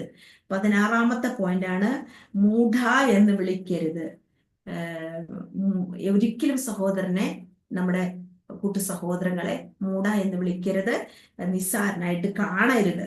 17ാമത്തെ പോയിന്റ് 5:23, ആകയാൽ നിന്റെ വഴിപാട് യാഗപീഠത്തിങ്കൽ കൊണ്ടുവരുമ്പോൾ സഹോദരന് നിന്റെ നേരെ വല്ലതും ഉണ്ടെന്ന് അവിടെ വെച്ച് ഓർമ്മ വന്നാൽ നിന്റെ വഴിപാട് അവിടെ യാഗപീഠത്തിന്റെ മുമ്പിൽ വച്ചേച്ച് ഒന്നാമത് ചെന്ന് സഹോദരനോട് നിരന്നുകൊള്ളുക, പിന്നെ വന്ന് നിന്റെ വഴിപാട് കഴിക്കുക. നമ്മൾ പ്രാർത്ഥനയ്ക്കായി, ആരാധനയ്ക്കായി കടന്നു പോകുമ്പോഴായിരിക്കും, അവിടെ ചെല്ലുമ്പോഴായിരിക്കും നമ്മൾക്ക് പെട്ടെന്ന് ഓർമ്മ വരുന്നത് ആരെങ്കിലോടും. യേശുക്രിസ്തുവിന്റെ ശരീരമാകുന്ന സഭയിലെ അവയവങ്ങളാണ് നമ്മൾ ഓരോരുത്തരും. ഏതെങ്കിലും അവയവത്തിനോട് നമുക്ക് എന്തെങ്കിലും ബുദ്ധിമുട്ടോ പ്രയാസോ ഉണ്ടെങ്കിൽ നമ്മൾ അവരോട് നിരപ്പ് പ്രാപിക്കണം. പോയി പറയാൻ കഴിഞ്ഞില്ല എങ്കിൽ, കാരണം നമ്മൾ പ്രാർത്ഥനയ്ക്കായി ദൈവസന്നിധിയിൽ കടന്നു വന്നു, അപ്പോ നമുക്ക് പോയി പറയാൻ കഴിഞ്ഞില്ലെങ്കിൽ ഫോൺ വിളിച്ചാണെങ്കിലും നിരപ്പ് പ്രാപിക്കുക. അല്ലെങ്കിൽ ഒരു തീരുമാനം നമ്മൾ അവിടെ വെച്ച് ദൈവത്തോട് പറയുക, കർത്താവേ ഞാൻ പൊയ്ക്കൊള്ളാം എന്ന് പറഞ്ഞ് ആ തെറ്റിനെ ദൈവസന്നിധിയിൽ ക്ഷമയോടെ ഏറ്റുപറഞ്ഞ് ഉപേക്ഷിക്കാൻ നമ്മൾ തയ്യാറായിട്ട് പിന്നീട് ആ വ്യക്തിയുമായിട്ട് ചെന്ന് നിരപ്പ് പ്രാപിക്കണം. അല്ലാതെയുള്ള നമ്മുടെ പ്രാർത്ഥനയോ ആരാധനയോ ദൈവത്തിന് പ്രസാദകരമല്ല. നമ്മുടെ വഴിപാട് പോലും, സ്തോത്രകാഴ്ച പോലും ദൈവത്തിന് പ്രസാദമല്ല. അതായിരിക്കണം നമ്മൾ ചെയ്യേണ്ടത്. ക്ഷമ ചോദിക്കാൻ, എനിക്കിപ്പോ ഷീനാന്റിയോട് ഒരു വിഷയമുണ്ട്. വന്നിച്ച് ഷീനാന്റി എന്നോട് ക്ഷമിക്കണോട്ടോ, അങ്ങനെ പറയണ്ട. അങ്ങനെയൊന്നും പ്രത്യേകിച്ച് ഒരു പ്രമാണം അങ്ങനെ പറയുന്നതായിട്ടില്ല. ഷീനാന്റി ആ വിഷയം പറയുക, വിഷയം തമ്മിൽ പറഞ്ഞ് അത് നിരപ്പ് പ്രാപിക്കുക, നിരപ്പ് പ്രാപിച്ച് ഹൃദയത്തിൽ ക്ഷമിക്കുക. നമ്മൾ തമ്മിൽ തമ്മിൽ ക്ഷമിച്ച് അങ്ങനെ നമ്മൾ നിരപ്പ് പ്രാപിക്കണം. അല്ലെങ്കിൽ അവിടെ വന്നിരുന്ന് നമ്മൾ പ്രാർത്ഥിക്കുകയോ ആരാധിക്കുകയോ എന്ത് കഴിച്ചാലും നമുക്കത് നമ്മുടെ സ്തോത്ര കാഴ്ചയ്ക്ക് പോലും വാല്യമില്ലാത്ത, ദൈവത്തിന് പ്രസാദകരമല്ലാത്ത ഒരവസ്ഥയായിരിക്കും നമുക്ക് ഉണ്ടാകുന്നത്. അതുപോലെ തന്നെ എനിക്ക് നമ്മുടെ ഷായ് സാറാട്ടോ ഈ ഇതിനെക്കുറിച്ച് ഒരു ദിവസം ക്ലാസ്സിൽ പറഞ്ഞു. ഏതാ, നമ്മുടെ കർത്തൃമേശയെ കുറിച്ചിട്ട് പറഞ്ഞ ഒരു സംഭവമാണ്. ഞാനിപ്പോ ഇത് ഓർത്ത് പറഞ്ഞതാണ്. നമ്മെ തന്നെ വിധിക്കുക, തന്നെത്താൻ ശോധന ചെയ്യുക. 3 കാര്യങ്ങൾ ചെയ്യണമെന്ന് അവിടെ പറഞ്ഞിട്ടുണ്ടല്ലോ. തന്നെത്താൻ ശോധന ചെയ്യുക. തന്നെത്താൻ ശോധന ചെയ്യുക എന്ന് പറഞ്ഞാൽ ഞാനും ദൈവവുമായിട്ട് എത്രമാത്രം, ആ കർത്തൃമേശ അതിൽ പങ്കെടുക്കുന്നതിന് മുന്നേ നോക്കണം, ഞാനും ദൈവവുമായിട്ട് എത്രമാത്രം ബന്ധത്തിലാണ് എന്നൊന്ന് നമ്മെ ഒന്ന് ശോധന ചെയ്യണം. തന്നെത്താൻ ഒന്ന് ശോധന ചെയ്യണം. ആ ദൈവമായിട്ടുള്ള ഇപ്പോഴത്തെ അവസ്ഥ എന്താണെന്ന് വ്യക്തമായ ഒരു ബന്ധം ഉണ്ടെങ്കിൽ മാത്രമാണ് നമുക്ക് അതിൽ നിന്ന് എടുക്കാനായിട്ട് കഴിയുള്ളൂ. അതുപോലെ തന്നെ നമ്മെ തന്നെ വിധിക്കണം. എൻ്റെ ജീവിതത്തിൽ വന്നുപോയ തെറ്റുകൾ, കുറ്റങ്ങൾ, അത് നമ്മളെ ഏറ്റുപറഞ്ഞ് ദൈവത്തോട് ക്ഷമ ചോദിക്കണം. പിന്നെ എന്താണ്, ശരീരങ്ങളെ വിവേചിക്കുക എന്ന് പറഞ്ഞാൽ ഇതാണ്. യേശുക്രിസ്തുവിന്റെ ശരീരമാകുന്ന സഭയിലെ അവയവങ്ങളായ നമ്മൾ ഓരോരുത്തരും തമ്മിൽ എത്രമാത്രം ബന്ധത്തോടെയാണ്, എത്രമാത്രം സ്നേഹത്തോടെയാണ് എന്നുള്ള ആ ഒരു വിവേചനം നമ്മൾക്ക് ഉണ്ടായിരിക്കണം.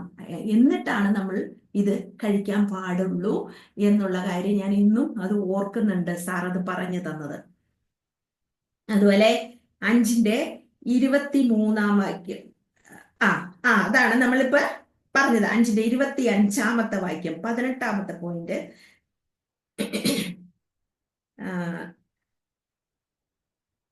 5:25.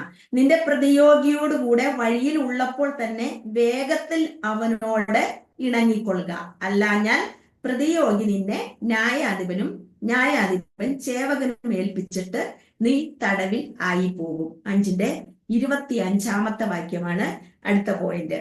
അപ്പൊ ഞാൻ ആദ്യം പറഞ്ഞില്ലേ, നമുക്കെതിരെ കേസ് കൊടുത്തിട്ട് കേസിന് കോടതി വരെ പോകുന്നതിന് മുമ്പ് തന്നെ നമ്മൾ വഴിയിൽ വെച്ച് ഇണങ്ങിക്കൊള്ളണം. നിന്നെ പ്രതിയോഗിയോടുകൂടെ വഴിയിൽ ഉള്ളപ്പോൾ തന്നെ വേഗത്തിൽ അവനോട് ഇണങ്ങിക്കൊള്ളുക. നമ്മൾ കോടതിയിൽ പോകുവാൻ ഇടവരാത്ത വിധത്തില് ആ പ്രതിയോഗിയുമായിട്ട് നമ്മൾ ഇണങ്ങണം. ഇല്ലെങ്കിൽ ആ വ്യക്തി അവിടെ പോകും, കേസ് കൊടുക്കും, നമ്മൾ തടവിലായി പോകും. അതിന് ഇടവരരുത്. അപ്പൊ അതിനു മുന്നേ തന്നെ നമ്മൾ നിരപ്പ് പ്രാപിച്ചുകൊള്ളണം എന്നാണ് പറയുന്നത്. എന്താണ് നമുക്ക് നഷ്ടപരിഹാരം വന്നത് എന്ന് വെച്ചാൽ അവർക്ക് നഷ്ടപരിഹാരം വന്നതെന്ന് വെച്ചാൽ ആ നഷ്ടപരിഹാരം നമ്മൾ നികത്തിക്കൊള്ളണം. അടുത്തത് 5:28. 5:28. ഞാനോ നിങ്ങളോട് പറയുന്നത്, സ്ത്രീയെ മോഹിക്കേണ്ടതിന് അവളെ നോക്കുന്നവൻ എല്ലാം ഹൃദയം കൊണ്ട് അവളോട് വ്യഭിചാരം ചെയ്യുന്നു. ഇപ്പൊ മോഹം പാടില്ല, അല്ലെ? ഹൃദയത്തിൽ മോഹം ഉണ്ടാകുമ്പോൾ തന്നെ വ്യഭിചാരം ശരീരം കൊണ്ട് അല്ലാതെ ചെയ്യണ്ട. വ്യഭിചാരം ചെയ്യുന്നത് പാപമാണ്. എങ്കിലും ഹൃദയം കൊണ്ട് മോഹം ഉണ്ടായാൽ പോലും വ്യഭിചാരമായി പോകുന്നു, അതൊരു പാപമായി തീരുന്നു. മോഹം ഗർഭം ധരിച്ചിട്ടാണല്ലോ പാപത്തെ പ്രസവിക്കുന്നത്. പാപം ഉഴുത്തിട്ട് മരണത്തെ പെറുന്നു എന്നാണ് നമ്മൾ വായിക്കുന്നത്. അപ്പൊ ഈ ജഡമോഹവും കൺമോഹവും ജീവനത്തിൻ പ്രതാപവുമാണ് ഏദൻ തോട്ടത്തില് സംഭവിച്ചത്. എന്ത്? കാണാൻ ഭംഗിയുള്ളത്, തിന്മാൻ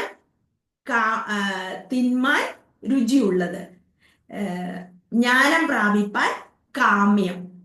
അവിടെ 3 പാപങ്ങളും അവിടെ വന്നു. ജഡമോഹവും കൺമോഹവും ജീവനത്തിൻ പ്രതാപം. ഈ 3ഉം ഏദൻ തോട്ടത്തില് സംഭവിക്കുകയാണ് ചെയ്തത്. എന്താണ് വന്ന? ഒരു മോഹമാണ് അവിടെ വന്നത്. മോഹം ഗർഭം ധരിച്ച് പാപത്തെ പ്രസവിക്കുന്നു. അടുത്തത് 5:32. 5:32 എന്താണ്? പരസംഗം ഹേതുവായിട്ടല്ലാതെ ഭാര്യയെ ഉപേക്ഷിക്കുന്നവനെല്ലാം അവളെ കൊണ്ട് വ്യഭിചാരം ചെയ്യിക്കുന്നു. ഉപേക്ഷിച്ചവളെ ആരെങ്കിലും വിവാഹം കഴിച്ചാൽ വ്യഭിചാരം ചെയ്യുന്നു. ഇത് ആരോടാണ് പറഞ്ഞത്? യഹൂദനോടാണ് കർത്താവ് ഇത് പറയുന്നത്. യഹൂദനോട് പറയുകയാണ്, പരസംഗം ഹേതുവായിട്ടല്ലാതെ ഭാര്യയെ ഉപേക്ഷിക്കുന്നവനെല്ലാം അവളെ കൊണ്ട് വ്യഭിചാരം ചെയ്യിക്കുന്നു. ഉപേക്ഷിച്ചവളെ ആരെങ്കിലും വിവാഹം കഴിച്ചാൽ വ്യഭിചാരം ചെയ്യുന്നു. അതേസമയം ലൂക്കോസിൽ ഇങ്ങനെയല്ല പറയുന്നത്. ഭാര്യയെ ഉപേക്ഷിക്കാനേ പാടില്ല എന്നാണ് പറയുന്നത്. ഇവിടെ യഹൂദന്റെ പ്രത്യേകത എന്ന് പറയുമ്പോൾ, പരസംഗം എന്ന് പറയുന്നത് വിവാഹത്തിന് മുമ്പുള്ള സംഭവമാണ്. വിവാഹത്തിന് മുമ്പുള്ള ബന്ധമാണ് പരസംഗം എന്ന് പറയുന്നത്. വിവാഹത്തിന് ശേഷമുള്ളതാണ് വ്യഭിചാരം എന്ന് പറയുന്നത്. അപ്പോ ഈ വിവാഹത്തിന് മുന്നേ ഭാര്യയ്ക്ക് മറ്റൊരാളുമായി ബന്ധം ഉണ്ടായിരുന്നുവെങ്കിൽ ഇത് ഭർത്താവ് അറിയുമ്പോൾ അവളെ ഉപേക്ഷിക്കാൻ അയാൾ തയ്യാറാകുന്നു. ഇത് യഹൂദന്മാരുടെ ഇടയിൽ നിലവിൽ നിന്നൊരു സംഭവമാണിത്. നമുക്കറിയാലോ, യോസഫ് നീതിമാനാകൊണ്ട് പരസ്യമായിട്ട് അവൾക്കൊരു പ്രയാസം ഉണ്ടാക്കണ്ട എന്ന് കരുതി രഹസ്യമായിട്ട് അവളെ ഉപേക്ഷിക്കുവാനായിട്ട് യോസഫ് തയ്യാറായത്.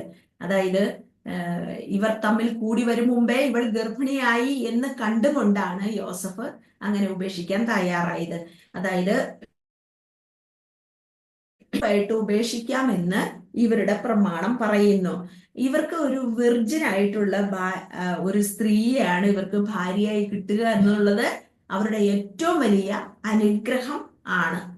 വിർജിൻ ആയിട്ടുള്ള ഒരു ഭാര്യയെ ഇവർക്ക് കിട്ടുന്നത്. ഇതല്ല എങ്കിൽ അവളെ പറഞ്ഞു വിടാനായിട്ട് അവകാശമുണ്ട്. ഇതാണ് മോശ പറഞ്ഞത്. എന്നാൽ ലൂക്കോസിന്റെ സുവിശേഷം 16:18 അങ്ങനെയല്ല പറയുന്നത്. നമുക്കൊന്ന് നോക്കാം. ലൂക്കോസ് 16:18.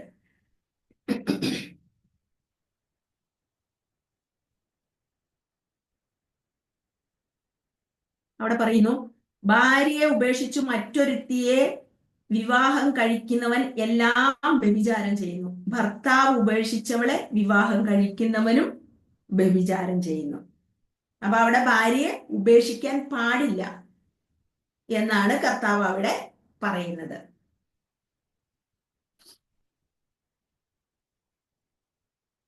നമ്മൾ ഉടമ്പടി ചെയ്താണ് ഇല്ലേ വിവാഹം കഴിക്കുന്നത്. ആ ഉടമ്പടി വെച്ചിട്ട് നമ്മൾ ഒരു കാരണവശാലും ഭാര്യയെ ഉപേക്ഷിക്കാൻ പാടില്ല. അടുത്ത പോയിന്റ് 5:33. കള്ളസത്യം ചെയ്യരുതെന്നും സത്യം ചെയ്തത് കർത്താവിന് നിവർത്തിക്കണമെന്നും പൂർവന്മാരോട് അരുളി ചെയ്ത് നിങ്ങൾ കേട്ടിട്ടുണ്ടല്ലോ. ഞാനോ നിങ്ങളോട് പറയുന്നത്, അശേഷം സത്യം ചെയ്യരുത്.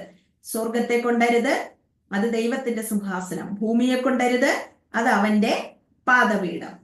അങ്ങനെ നമുക്ക് വായിക്കുമ്പോൾ യെരൂശലേമിനെ കൊണ്ടരുത് എന്നൊക്കെ പറയുന്നുണ്ട്. അപ്പൊ ദൈവനാമത്തെ നമ്മൾ ഒരിക്കലും ദുരുപയോഗം ചെയ്യാൻ പാടില്ല.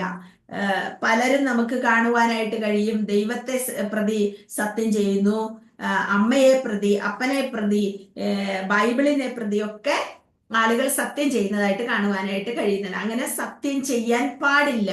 നിങ്ങളുടെ വാക്കുകൾ കർത്താവ് പറഞ്ഞ തന്നെ ഉവ് ഉവ് എന്നും ഇല്ല ഇല്ല എന്നും ആയിരിക്കട്ടെ. അതിൽ കൂടുതൽ വരുന്നത് എവിടെ നിന്ന് വരുന്നു? ദുഷ്ടനിൽ നിന്ന് വരുന്നു എന്നാണ് പറയുന്നത്.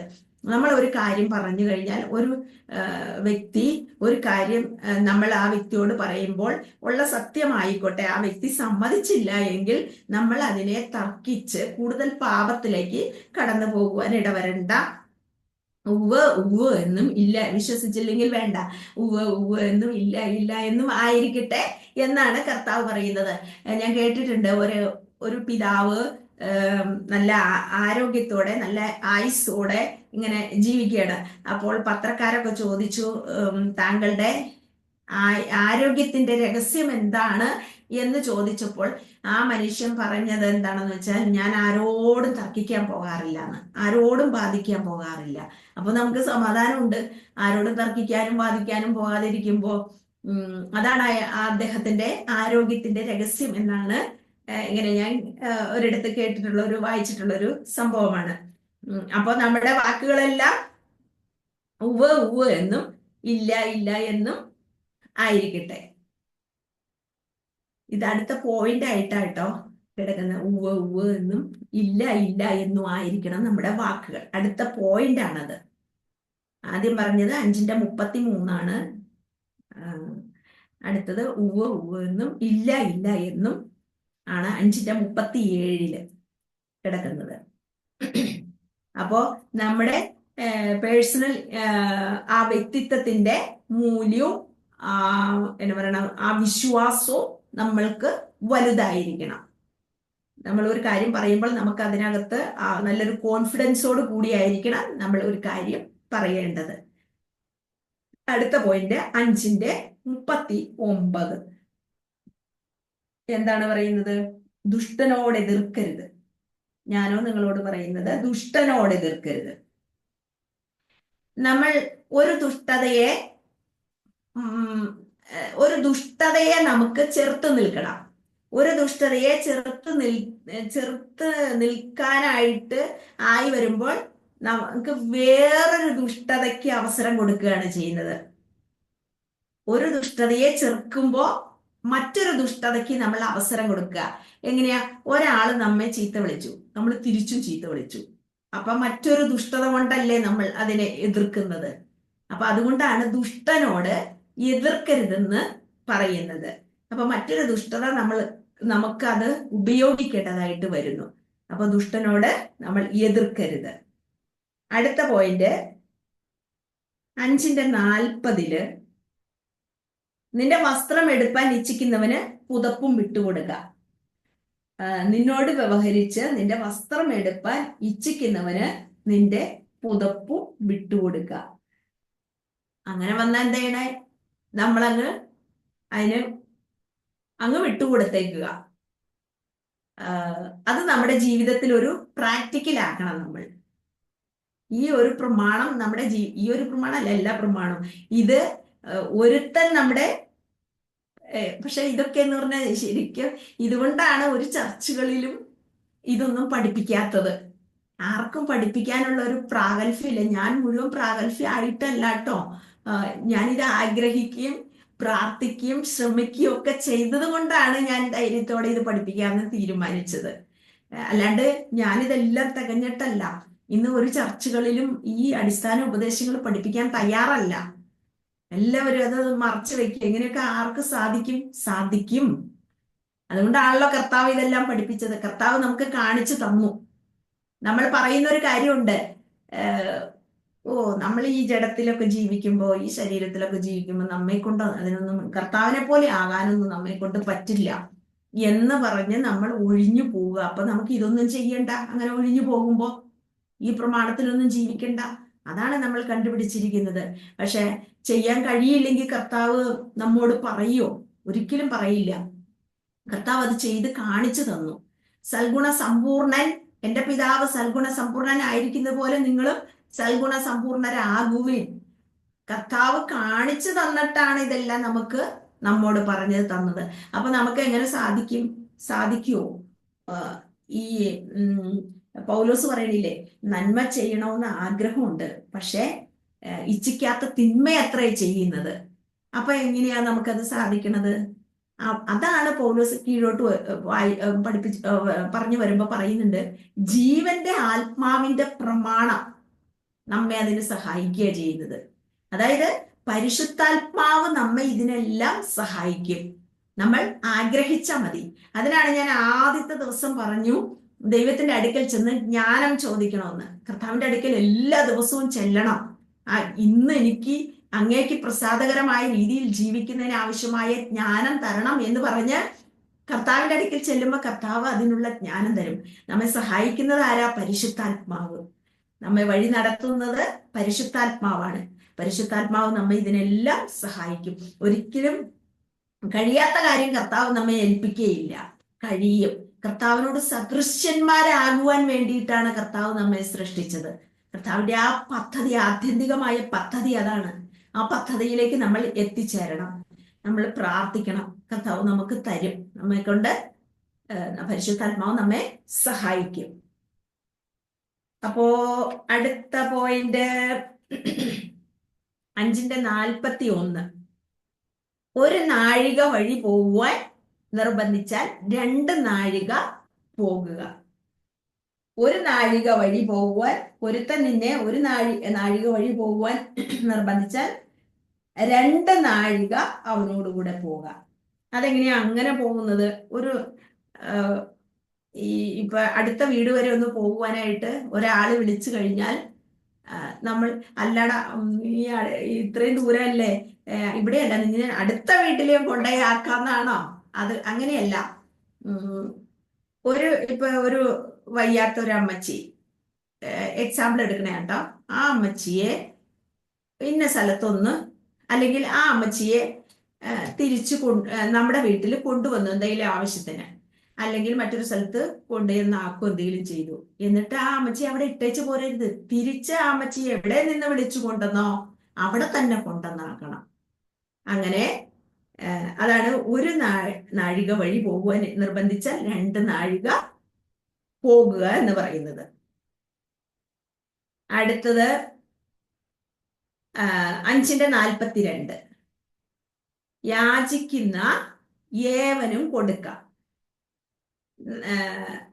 യാചിക്കുന്ന ഏവനും കൊടുക്കുക, അതായത് നമ്മൾ കഴിഞ്ഞ ദിവസം പറഞ്ഞതുപോലെ കരുണ കാണിക്കുക, മറ്റുള്ളവരോട് നമ്മൾ കരുണ കാണിക്കുക.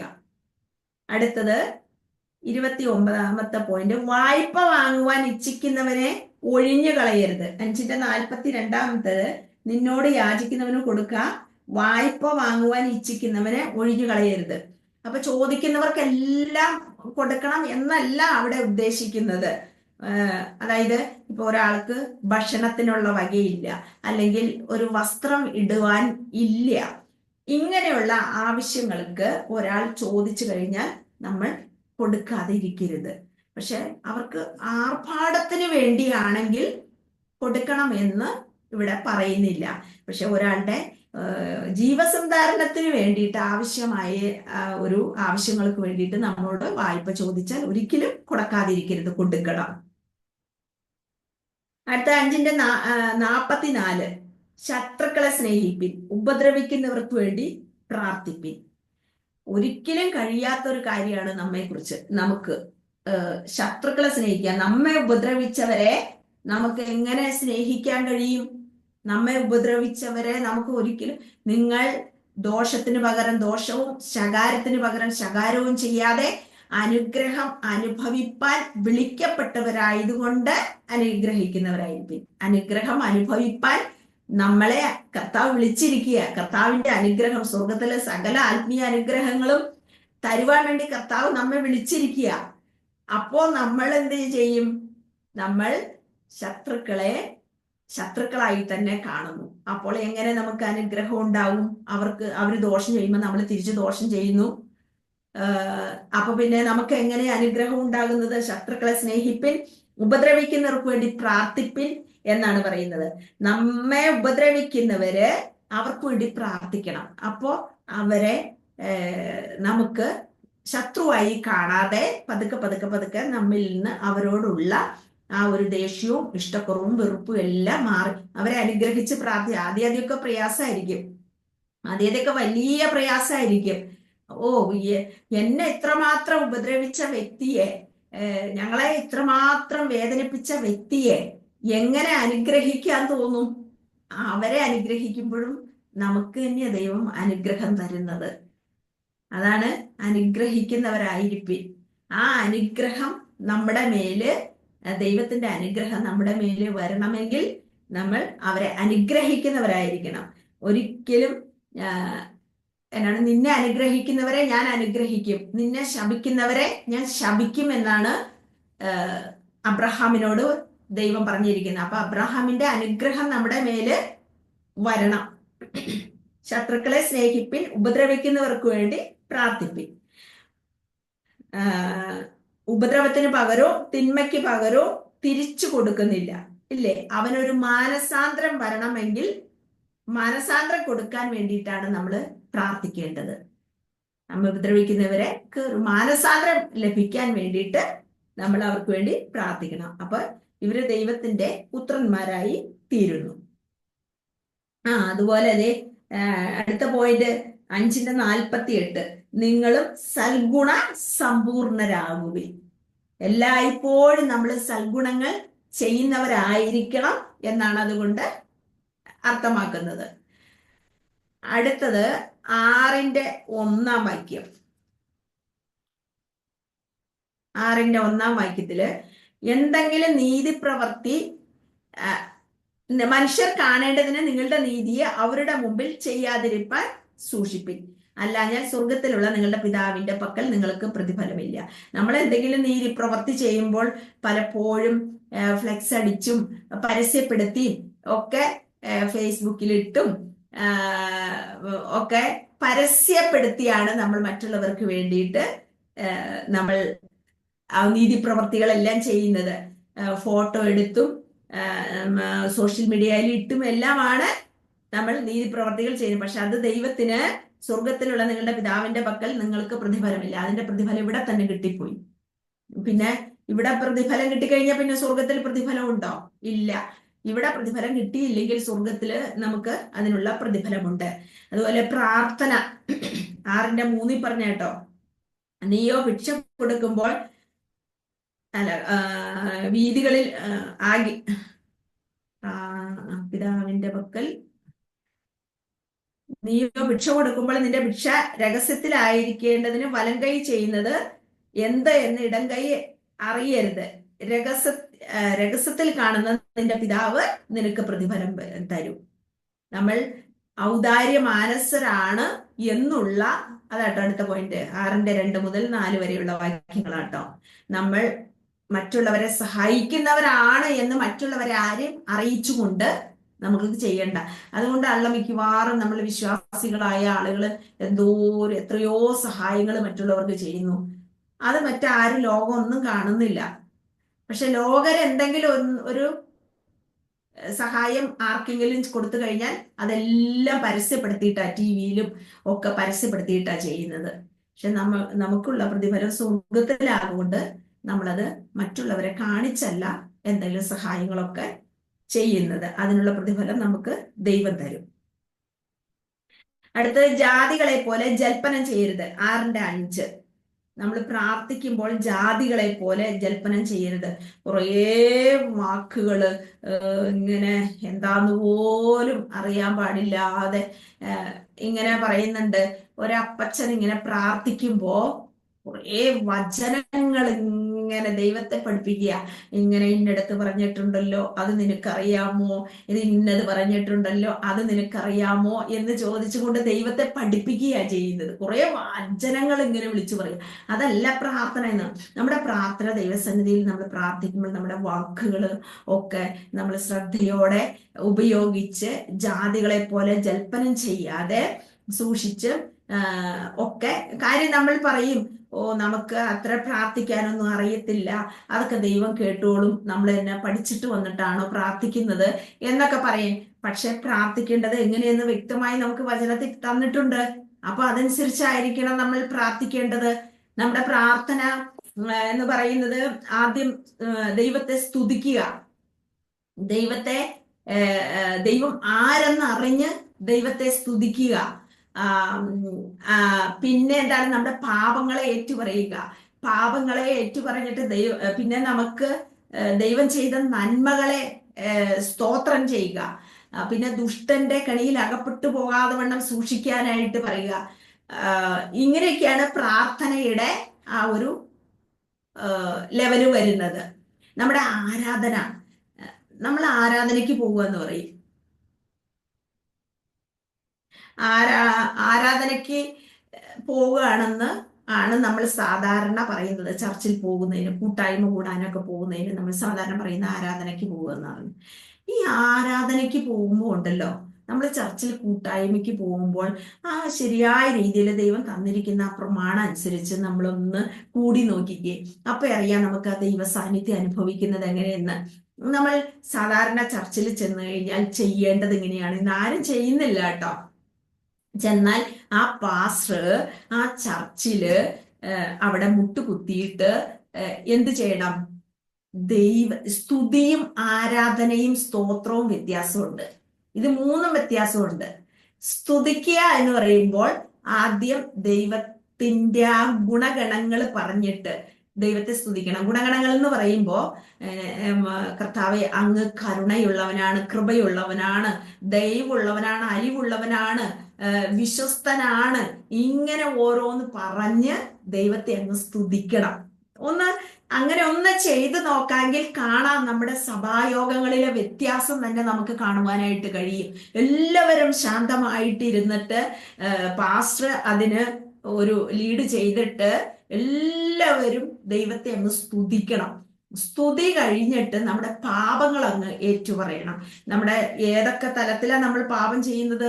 ചിന്തകളില്, നമ്മുടെ സംസാരങ്ങളില്, പിന്നെയോ പ്രവൃത്തികളില്. ഈ തലങ്ങളെല്ലാം നമ്മുടെ കറപ്ഷൻ, അതായത് പാപങ്ങൾ വന്നുകൂടുന്നുണ്ട്. ഇതൊക്കെ കർത്താവിനോട് ക്ഷമ ചോദിച്ചിട്ട് ചെയ്യേണ്ടത്. അടുത്തത് ദൈവത്തിന് സ്തോത്രം പറയണം. നമ്മളെ നടത്തിയ വഴികൾക്ക് ദൈവം നമ്മെ ഓരോ ദിവസവും നടത്തുന്ന, നമ്മുടെ ജീവസന്ധാരണത്തിന് ആവശ്യമായത് ഇതെല്ലാം തന്ന് ദൈവം നടത്തുന്നു. അതുപോലെ തന്നെ മറ്റൊരു സ്തോത്രം പറയേണ്ട ഒരു വിഷയമാണ് എന്നെ ഇരുട്ടിന്റെ, ഞാൻ ഒരു വാക്യം അതിനകത്ത് പറയുന്നുള്ളൂ. ഇരുട്ടിന്റെ അധികാരത്തിൽ നിന്ന് വിടുവിച്ച് പുത്രന്റെ രാജ്യത്തിലാക്കി നമ്മെ വെച്ചു, നമ്മെ വീണ്ടെടുത്തു കർത്താവ്. അത് വലിയൊരു സ്തോത്രം പറയേണ്ട ഒരു വിഷയമാണത്. അങ്ങനെ കർത്താവ് നമുക്ക് വേണ്ടി കർത്താവ് ക്രൂശിൽ മരിച്ചു, നമ്മെ വീണ്ടെടുത്തു. അങ്ങനെയുള്ള വിഷയങ്ങളൊക്കെ പറഞ്ഞ് നമ്മെ നടത്തുന്ന വഴികളെല്ലാം പറഞ്ഞ് ദൈവത്തിന് സ്തോത്രം പറയണം. ഇതൊക്കെ പറഞ്ഞ് അങ്ങോട്ട് കഴിയുമ്പോഴേക്ക് നമ്മുടെ ഈ അവസ്ഥകൾ തന്നെ അങ്ങോട്ട് വ്യത്യാസം വരും. പിന്നെ ദൈവവും അപ്പോഴേക്കും ഒരു ആരാധന, അതായത് ദൈവം നമ്മൾ മാത്രമായിരിക്കുന്ന ഒരു അവസ്ഥയില് നമ്മൾ ദൈവത്തെ മുഖാമുഖം കാണുന്ന ഒരവസ്ഥ അവിടെ ഉണ്ടാകും. അതാണ് ആരാധന എന്ന് പറയുന്നത്. ദൈവവും നമ്മൾ തമ്മിൽ മുഖാമുഖം കാണുന്ന ഒരു അവസ്ഥയിലേക്ക് നമ്മൾ കടന്നു വരുന്നതാണ് ആരാധന. ഇതെല്ലാം കഴിഞ്ഞിട്ട് പിന്നെ നമ്മൾ ചെയ്യേണ്ടത് എന്താ? പിന്നെ അങ്ങ് ഘോഷിച്ച് ഉല്ലസിക്കുക. പിന്നെ നമുക്ക് പാട്ടൊക്കെ പാടി ദൈവത്തെ അങ്ങ് ഘോഷിച്ച് ആ സന്തോഷം കൊണ്ട് ദൈവത്തെയൊക്കെ അങ്ങ് മുഖാമുഖമൊക്കെ കണ്ടു കഴിയുമ്പോഴേക്കും ഉണ്ടല്ലോ, പിന്നെ നമ്മുടെ ഉള്ളത്തിൽ വരുന്ന ആ സന്തോഷം അങ്ങ് നമ്മൾ കൈയടിച്ച് ദൈവത്തെ ആ പാട്ടുകളിലൂടെ അങ്ങ് ഘോഷിച്ച് ഉല്ലസിക്കുകയാണ് പിന്നെ നമ്മൾ. അങ്ങനെയുള്ള അവസ്ഥകളൊക്കെയാണ് ശരിയായ സഭായോഗങ്ങളിലൊക്കെ ശരിക്കും വേണ്ടത്. അങ്ങനെയുള്ള അവസ്ഥകളൊക്കെ എത്രത്തോളം ഉണ്ട് എന്നുള്ള കാര്യങ്ങൾ കൂടി നമ്മളൊന്ന് ചിന്തിക്കേണ്ടതായിട്ടുണ്ട്. അടുത്ത പോയിന്റ് 6:14 മുതൽ 15 വരെയുള്ള വാക്യങ്ങള്.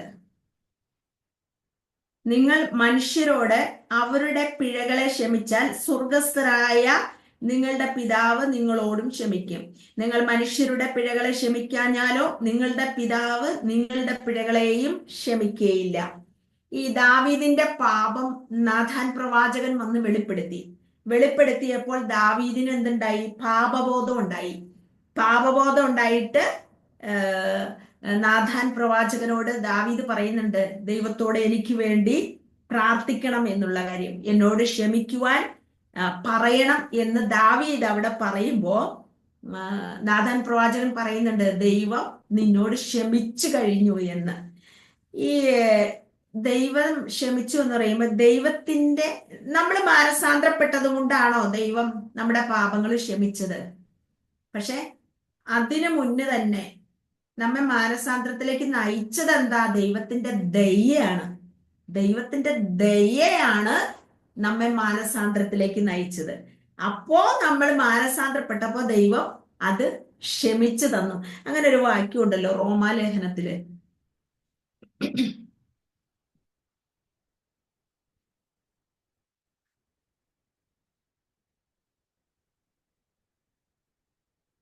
റോമർക്കെഴുതിയ ലേഖനം 2:4 വാക്യം കണ്ടോ? ദൈവത്തിന്റെ ദയ നിന്നെ മാനസാന്തരത്തിലേക്ക് നടത്തുന്നു എന്നറിയാതെ നീ അവന്റെ ദയ, ക്ഷമ, ദീർഘശാന്തി എന്നിവയുടെ ഐശ്വര്യം നിരസിക്കുന്നുവോ? ദൈവത്തിന്റെ ദയയാണ് നമ്മെ മാനസാന്തരത്തിലേക്ക് നയിക്കുന്നത്. അപ്പോ നമ്മൾ മാനസാന്തരപ്പെടുന്നു, ദൈവം നമ്മോട് ക്ഷമിക്കുന്നു. അപ്പൊ ദൈവം നമ്മോട് ക്ഷമിച്ചു കഴിഞ്ഞു. അതാണ് ദൈവത്തിന്റെ ദയയാണ് നമ്മെ മാനസാന്തരത്തിലേക്ക് നയിക്കേണ്ടത്. ദൈവം നമ്മോട് ക്ഷമിച്ചു. ആ ക്ഷമ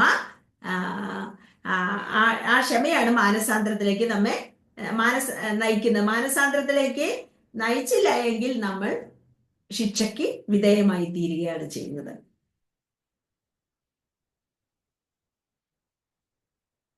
ഇനി തീരാറായിട്ടോ? നമുക്ക് ആ പോയിന്റ്സ് നമുക്ക് തീർക്കാം, ഇന്ന് തന്നെ തീർക്കാം.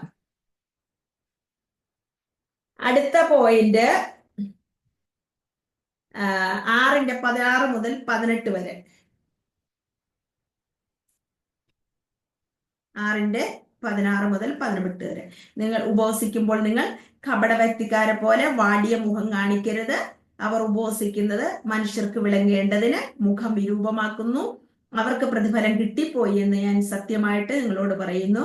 നീയോ ഉപവസിക്കുമ്പോൾ നിന്റെ ഉപവാസം മനുഷ്യർക്കല്ല, രഹസ്യത്തിലുള്ള നിന്റെ പിതാവിന് വിളങ്ങേണ്ടതിന് തലയിൽ എണ്ണ തേച്ച് മുഖം കഴുകുക. രഹസ്യത്തിൽ കാണുന്ന നിന്റെ പിതാവ് നിനക്ക് പ്രതിഫലം തരും. അപ്പൊ നമ്മൾ ഉപവസിക്കുന്നു. ദൈവസഭകളിലെല്ലാം ഞാനിങ്ങനെ എല്ലാം തുറന്നു പറയാണ്, ആർക്കും വിരോധമൊന്നും ഉണ്ടാവരുത്. ഞാൻ ഉൾപ്പെടുന്ന കാര്യം കൂടിയാ പറയുന്നത്. ദൈവസഭകളിലെല്ലാം ഇന്ന് ഉപവാസം, പ്രാർത്ഥന, 21 ദിവസത്തെ ഉപവാസം, 7 ദിവസത്തെ ഉപവാസം ഇതെല്ലാം വയ്ക്കുന്നുണ്ട്. വെച്ചിട്ട് എന്താ ചെയ്യണേ? ഫ്ലക്സ് അടിക്കും, നോട്ടീസ് അടിക്കും. ദൈവസഭയില് 21 ദിവസത്തെ ഉപവാസം നടക്കുന്നു, എല്ലാവരും കടന്നു വരണമെന്ന് പറഞ്ഞ് എല്ലാ ചർച്ചുകളിൽ കൂടെയും പരസ്യമായി എല്ലാ നോട്ടീസും കൊടുക്കുകയാണ്. അങ്ങനെയാണോ നമ്മൾ ഉപവസിക്കേണ്ടത്? നമ്മുടെ ദൈവസഭയ്ക്കകത്ത് നമ്മൾ ഉപവാസം വയ്ക്കുന്നുവെങ്കിൽ നമ്മുടെ ദൈവസഭയിൽ ഉള്ളവര് ആ ദൈവസഭയ്ക്ക് വേണ്ടി നമ്മൾ ഉപവസിക്കണം. അതായിരിക്കണം നമ്മുടെ ഉപവാസം. നാട്ടുകാരെ എല്ലാം വിളിച്ചു വരുത്തിയിട്ടല്ല നമ്മുടെ ദൈവസഭയില് ഉപവാസം നമ്മൾ ഇരിക്കേണ്ടത്. ഉപവസിക്കുമ്പോൾ ഉപവാസ പ്രാർത്ഥന നടത്തേണ്ടത് അങ്ങനെയായിരിക്കണം. സഭയ്ക്കകത്താണ് ഉപവാസം പ്രസിദ്ധമാക്കേണ്ടത്. യോവേൽ പ്രവചനത്തിൽ പറയുന്നില്ലേ, ജനത്തെ കാഹളമൂതി കൂട്ടി വരുത്തിയിട്ട് പറയണം ഉപവാസത്തെ പറ്റിയിട്ട്. നമ്മുടെ ജനത്തെ വിളിച്ചു കൂട്ടിയിട്ട്, ദൈവസഭയ്ക്കകത്ത് വിളിച്ചു കൂട്ടിയിട്ട് നമ്മൾ പറയണം ഉപവാസത്തെ പറ്റി. സാധാരണ ഉപവസിക്കുന്ന എന്തിനാ? നമ്മുടെ വ്യക്തിപരമായ ഈ സഭയുടെ ഉപവാസം വെക്കുമ്പോൾ സഭയ്ക്ക് വേണ്ടി തന്നെ നമ്മൾ ഉപവസിക്കണം. അതായത് നമ്മുടെ വ്യക്തിപരമായ പല ആവശ്യങ്ങളും ഉണ്ടാകും. അതിന് ആ സമയത്ത് ഉപവാസം ഇരിക്കരുത്. ദൈവസഭയുടെ ഉപവാസം എന്ന് പറഞ്ഞാൽ നമ്മുടെ അനുഗ്രഹം. ദൈവസഭയ്ക്ക് വേണ്ടി നമ്മൾ എല്ലാവരും ഒരുമിച്ചിരുന്ന്, അതായത് നമ്മൾ ദൈവസഭയുടെ ഭാഗമാണല്ലോ, ആ സഭയുടെ തന്നെ ഒരു അംഗമാണ് നമ്മൾ. ആ ദൈവസഭയ്ക്ക് വേണ്ടി എല്ലാവരും കൂടി ഉപവസിക്കുമ്പോൾ നമ്മുടെ കാര്യങ്ങൾക്കെല്ലാം അവിടെ ഒരു പരിഹാരം ഉണ്ടാകും, ഒരു വിടുതൽ ഉണ്ടാകുകയാണ് ചെയ്യുന്നത്, നമ്മുടെ ഭൗതിക ആവശ്യങ്ങൾക്ക് വേണ്ടി. അപ്പൊ ഇങ്ങനെ ഉപവസിക്കുമ്പോൾ നമ്മുടെ ആത്മീകമായി നമുക്കൊരു മുന്നേറ്റം ഉണ്ടാകും, ആത്മീകമായി സ്റ്റെപ്പ് വെക്കുവാനായിട്ട് കഴിയും. നമ്മുടെ ഭൗതിക ആവശ്യങ്ങളെല്ലാം ദൈവം ആ കൂട്ടത്തിൽ നടത്തി തരും. അഥവാ എന്തെങ്കിലും വിഷയങ്ങൾ അങ്ങനെ പ്രാർത്ഥിക്കണം, ഉപവസിക്കണമെങ്കിൽ ഈ സഭയുടെ ഉപവാസം വെക്കുമ്പോഴല്ല പ്രാർത്ഥിക്കേണ്ടത്.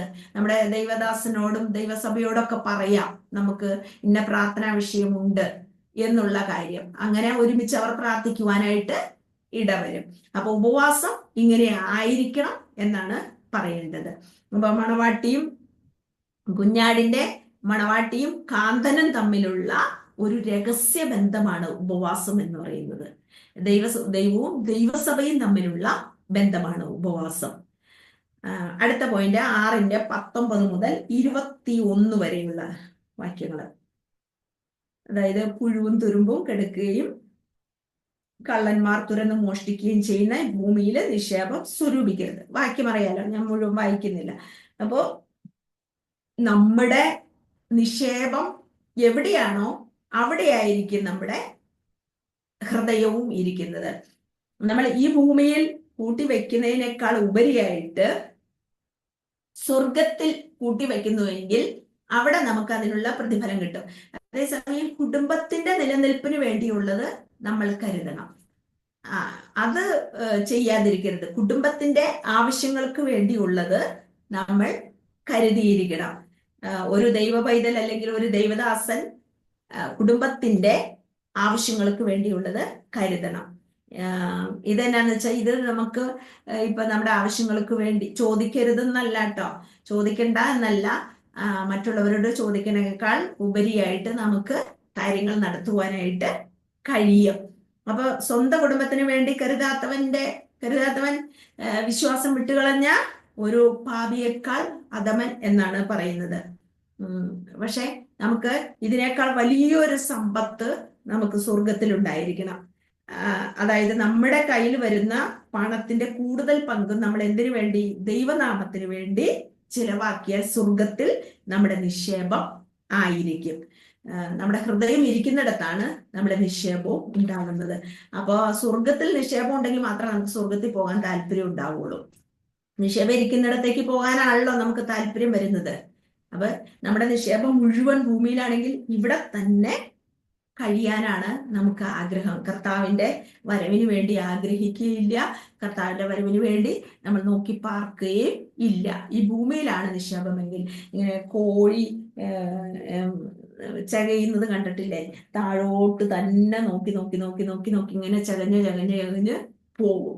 അതേസമയം നമ്മുടെ ഉയരത്തിലുള്ളത് അന്വേഷിക്കുവാനാണ് കർത്താവ് പറയുന്നത്. നമ്മുടെ ഹൃദയവും അവിടെയായിരിക്കണം. അടുത്തത് 6:22 മുതൽ 23 വരെയുള്ള വാക്യങ്ങൾ. ശരീരത്തിന്റെ വിളക്ക് കണ്ണാകുന്നു. കണ്ണ് ചുവള്ളതെങ്കിൽ നിന്റെ ശരീരം മുഴുവനും പ്രകാശിതമായിരിക്കും. കണ്ണ് കേടുള്ളതെങ്കിലോ നിന്റെ ശരീരം മുഴുവനും ഇരുണ്ടതായിരിക്കും. ഇതെന്താണ് ഈ പറയുന്നത് വെച്ചാൽ, ഒരു ഹീബ്രുവിലുള്ള ഒരു ഇടിയം, ഞാൻ പറഞ്ഞില്ലേ തൈരും തേനും എന്നൊക്കെ ഒരു ഇടിയത്തിന്റെ കാര്യം പറഞ്ഞല്ലോ. ഒരു ഇടിയം എന്നാണ് പറയുന്നത്. ഹീബ്രു ഇടിയമാണ് ഈ വായിച്ച വാക്ക്. കണ്ണ് ചുവള്ളതെങ്കിൽ നിന്റെ ശരീരം മുഴുവനും, കണ്ണ് ചുവള്ളത് എന്ന്, അതായത് കണ്ണ് കേടുള്ളത്. ഇതൊക്കെ ഒരു ഇടിയമാണ്. അതായത് ചൊവ്വുള്ള കണ്ണെന്ന് പറയുന്നത് ഔദാര്യമായി സാധുക്കളുടെ അടുക്കിലേക്ക് ചെല്ലുന്ന കൈയാണ്. ചൊവ്വുള്ള കണ്ണ് എന്ന് പറയുന്നത് ഈ നമ്മുടെ കൈ കൊണ്ട് കൊടുക്കുന്ന ഔദാര്യമായി നമ്മൾ സാധുക്കളുടെ അടുക്കിലേക്ക് ചെല്ലുന്ന കൈയാണ് ഈ ചൊവ്വുള്ള കണ്ണ് എന്ന് പറയുന്നത്. അപ്പോ ഇവിടെ പറയുന്നു, കണ്ണ് ചൊവ്വുള്ളതെങ്കിൽ നിന്റെ ശരീരം മുഴുവനും പ്രകാശിതമായിരിക്കും. അപ്പോൾ ഈ ശരീരം കൊണ്ട് ഉദ്ദേശിക്കുന്നത് ജീവിതമാണ്. അപ്പോ ഇങ്ങനെ നമ്മൾ ഔദാര്യമായ കൈയുള്ള ഒരു വ്യക്തിയാണെങ്കിൽ നമ്മുടെ ജീവിതം പ്രകാശിതമായിരിക്കും.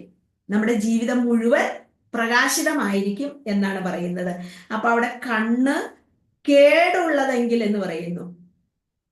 കണ്ണ് ഉള്ളത് എന്ന് പറയുന്നത് പിശുക്കനായ അവസ്ഥ.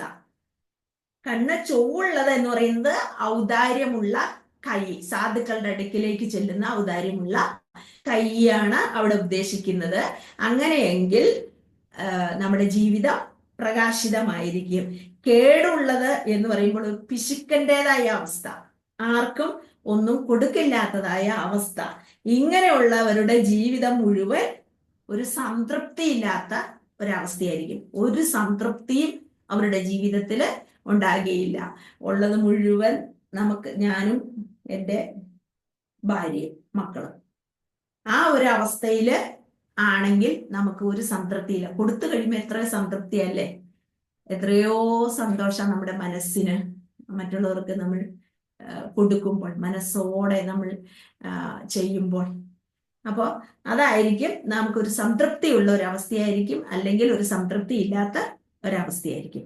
6:25 അടുത്ത പോയിന്റ്, ലാസ്റ്റ് പോയിന്റ്. 6:25. 6:25 അതുകൊണ്ട് ഞാൻ നിങ്ങളോട്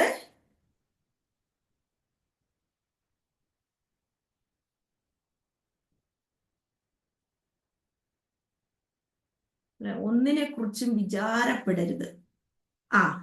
അതുകൊണ്ട് ഞാൻ നിങ്ങളോട് പറയുന്നത്, എന്ത് തിന്നും എന്ത് കുടിക്കും എന്ന് നിങ്ങളുടെ ജീവനായിക്കൊണ്ടും എന്ത് ഉടുക്കും എന്ന് ശരീരത്തിനായിക്കൊണ്ടും വിചാരപ്പെടരുത്. ഒന്നിനെ കുറിച്ചും വിചാരപ്പെടരുത് എന്ന് കർത്താവ് ഇവിടെ പറയുകയാണ്. അതായത് രാജ്യവും നീതിയും അന്വേഷിച്ചാൽ, നമ്മുടെ കർത്താവ് പറയുന്നു രാജ്യവും നീതിയും അന്വേഷിക്കാനായിട്ട്. ഇതൊക്കെയും നിങ്ങൾക്ക് ആവശ്യമെന്നറിയുന്നല്ലോ. മുമ്പേ അവന്റെ 33-ാം വാക്യത്തിൽ പറയുന്നു, മുമ്പേ അവന്റെ രാജ്യവും നീതിയും അന്വേഷിക്കും, ഇതോടുകൂടി ഇതൊക്കെയും നിങ്ങൾക്ക് കിട്ടും. ഏത്? ഇവിടെ മുകളിൽ പറഞ്ഞിരിക്കുന്ന കാര്യങ്ങൾ, തിന്നുന്നതിനെ കുറിച്ചും ഉടുക്കുന്നതിനെ കുറിച്ചും ഒക്കെയുള്ള നമ്മുടെ ജീവിതത്തിൽ ആവശ്യമായ കാര്യങ്ങളാണ്. ഈ കാര്യങ്ങൾ ഇതൊക്കെയും നിങ്ങൾക്ക് കിട്ടുമെന്നാണ് പറയുന്നത്. കർത്താവിന്റെ രാജ്യവും നീതിയും അന്വേഷിക്കുന്നുവെങ്കിൽ ഇതിനെക്കുറിച്ചൊന്നും നമ്മൾ വ്യാകുലപ്പെടേണ്ട, വിചാരപ്പെടേണ്ട എന്നാണ് കർത്താവ് പറയുന്നത്. എന്തു തിന്നുമെന്നോ എന്തു കുടിക്കുമെന്നോ എവിടെ കിടക്കുമെന്നോ ഒന്നും നമ്മൾ ചിന്തിക്കേണ്ട. അതെല്ലാം കർത്താവ് നമ്മുടെ ആ ജീവിതത്തിൽ കർത്താവിന്റെ നാമത്തിന് വേണ്ടി നമ്മൾ നിൽക്കുമ്പോൾ നമ്മുടെ കാര്യങ്ങളെല്ലാം കർത്താവ് നടത്തിക്കോളും. അതിനെക്കുറിച്ച് വിചാരപ്പെടേണ്ട ആവശ്യമില്ല. ദൈവരാജ്യം എന്ന് പറയുന്നത് ദൈവത്തിന്റെ ഹിതം അന്വേഷിക്കുന്നല്ല. രാജ്യവും നീതിയും അന്വേഷിക്കുക എന്ന് പറയുമ്പോൾ ദൈവത്തിന്റെ ഹിതമാണ് അവിടെ ഉദ്ദേശിക്കുന്നത്. അതായത് ദൈവത്തിന്റെ അധികാരത്തിന് കീഴിൽ നമ്മൾ ആയിരിക്കുക എന്നുള്ളതാണ്. ഞാൻ പറഞ്ഞിട്ടുണ്ടാവോ, കർത്താവ് എന്നുള്ള അർത്ഥം നമ്മൾ കർത്താവായി സ്വീകരിക്കുന്നത് ആ കർത്തൃത്വം നമ്മൾ സ്വീകരിക്കുകയാണ്. പിന്നെ നമ്മൾ വാഴുന്നത് കർത്താവാണ് നമ്മിൽ കർത്തൃത്വം നടത്തുന്നത്. അപ്പൊ ദൈവത്തിന്റെ ഹിതം, ദൈവത്തിന്റെ അധികാരത്തിന് കീഴിൽ നമ്മൾ കടന്നു വരിക. ദൈവത്തിന്റെ രാജ്യം അന്വേഷിക്കുക എന്ന് പറയുമ്പോൾ ദൈവത്തിന്റെ അധികാരത്തിന് കീഴിൽ നമ്മൾ കടന്നു വരിക എന്നുള്ളതാണ്. ഇത് ദൈവത്തിന്റെ നീതിയാണ്. ഈ ദൈവത്തിന്റെ നീതിയാണിത്. അധികാരത്തിന് കീഴിൽ നമ്മൾ ആയിരിക്കുക എന്നുള്ളത്. അങ്ങനെ ദൈവത്തിന്റെ രാജ്യവും നീതിയും അന്വേഷിക്കുമ്പോഴാണ് കർത്താവ് നമുക്ക് ചോദിക്കാതെ തന്നെ നമുക്ക് ഈ കാര്യങ്ങളെല്ലാം ദൈവം നമുക്ക് നടത്തി തരും. ഇതാണ് കർത്താവിന്റെ ദൈവസഭയുടെ അടിസ്ഥാന ഉപദേശങ്ങളാണോ എന്നുള്ളതില് ഞാൻ വായിച്ചല്ലോ. ഇതിന്റെ തുടക്കത്തിൽ തന്നെ ഞാനൊരു വാക്യം വായിച്ചിരുന്നു. എന്റെ ഈ വചനങ്ങളെ കേട്ട് ചെയ്യുന്നവനൊക്കെയും പാറമേൽ വീട് പണിത ബുദ്ധിയുള്ള മനുഷ്യനോട് തുല്യനാകുന്നു. അവൻ വൻമഴ ചൊരിഞ്ഞാലും നദികൾ പൊങ്ങിയാലും കാറ്റടിച്ച വീട്ടിന്മേൽ അലച്ചാലും അത് പാറമേൽ അടിസ്ഥാനമുള്ളതാകിയാൽ വീണില്ല. ഈ വചനങ്ങളെല്ലാം നമ്മുടെ ജീവിതത്തിൽ നമ്മൾ പ്രാവർത്തികമാക്കുന്നു എങ്കിൽ നമ്മുടെ ക്രിസ്തീയ ജീവിതം വളരെ ഉറപ്പുള്ളതായിരിക്കും. അത് വീണു പോകുവാനായിട്ട് ഇടവരികയില്ല. അത് അത്ര ഉറപ്പില്ല. ഇവിടെ ഇങ്ങനെ പറഞ്ഞിട്ടില്ല കേട്ടോ, ക്രിസ്തുവാകുന്ന പാറമേൽ എന്നല്ല പറഞ്ഞിരിക്കുന്നത്. പാറമേൽ വീട് പണിത അത്ര ഉറപ്പുള്ളതായിരിക്കും നമ്മുടെ ക്രിസ്തീയ ജീവിതം. അതായത് ക്രിസ്തുവാണല്ലോ അടിസ്ഥാനം, ക്രിസ്തുവാണല്ലോ മൂലക്കല്ലൊക്കെ. യേശുക്രിസ്തു എന്ന മൂലക്കല്ലിന്മേൽ ദൈവസഭ പണിയുന്നതിനെ കുറിച്ചായിട്ടോ അങ്ങനെ പറഞ്ഞിരിക്കുന്നത്. ഇത് നമ്മുടെ ക്രിസ്തീയ ജീവിതം യേശുക്രിസ്തു എന്ന അടിസ്ഥാനത്തിന്മേലാണ് പണിയപ്പെടുന്നത്. ഈ പ്രമാണങ്ങളാൽ, ഈ വചനങ്ങൾ നമ്മൾ കേട്ടനുസരിക്കുന്നുവെങ്കിൽ നമ്മുടെ ക്രിസ്തീയ ജീവിതം എന്ത് പ്രതിസന്ധി വന്നാലും പ്രതികൂലങ്ങൾ വന്നാലും അത് മറിഞ്ഞു പോകുവാനായിട്ട് ഇടവരികയില്ല എന്നാണ് കർത്താവ് പറയുന്നത്. അപ്പോൾ ഈ ക്ലാസ്സില് ഈ അടിസ്ഥാന ഉപദേശങ്ങൾ വെച്ചിട്ട് നമ്മുടെ ഈ സെമ്മിലെ ക്ലാസ്സുകൾ തീർന്നു.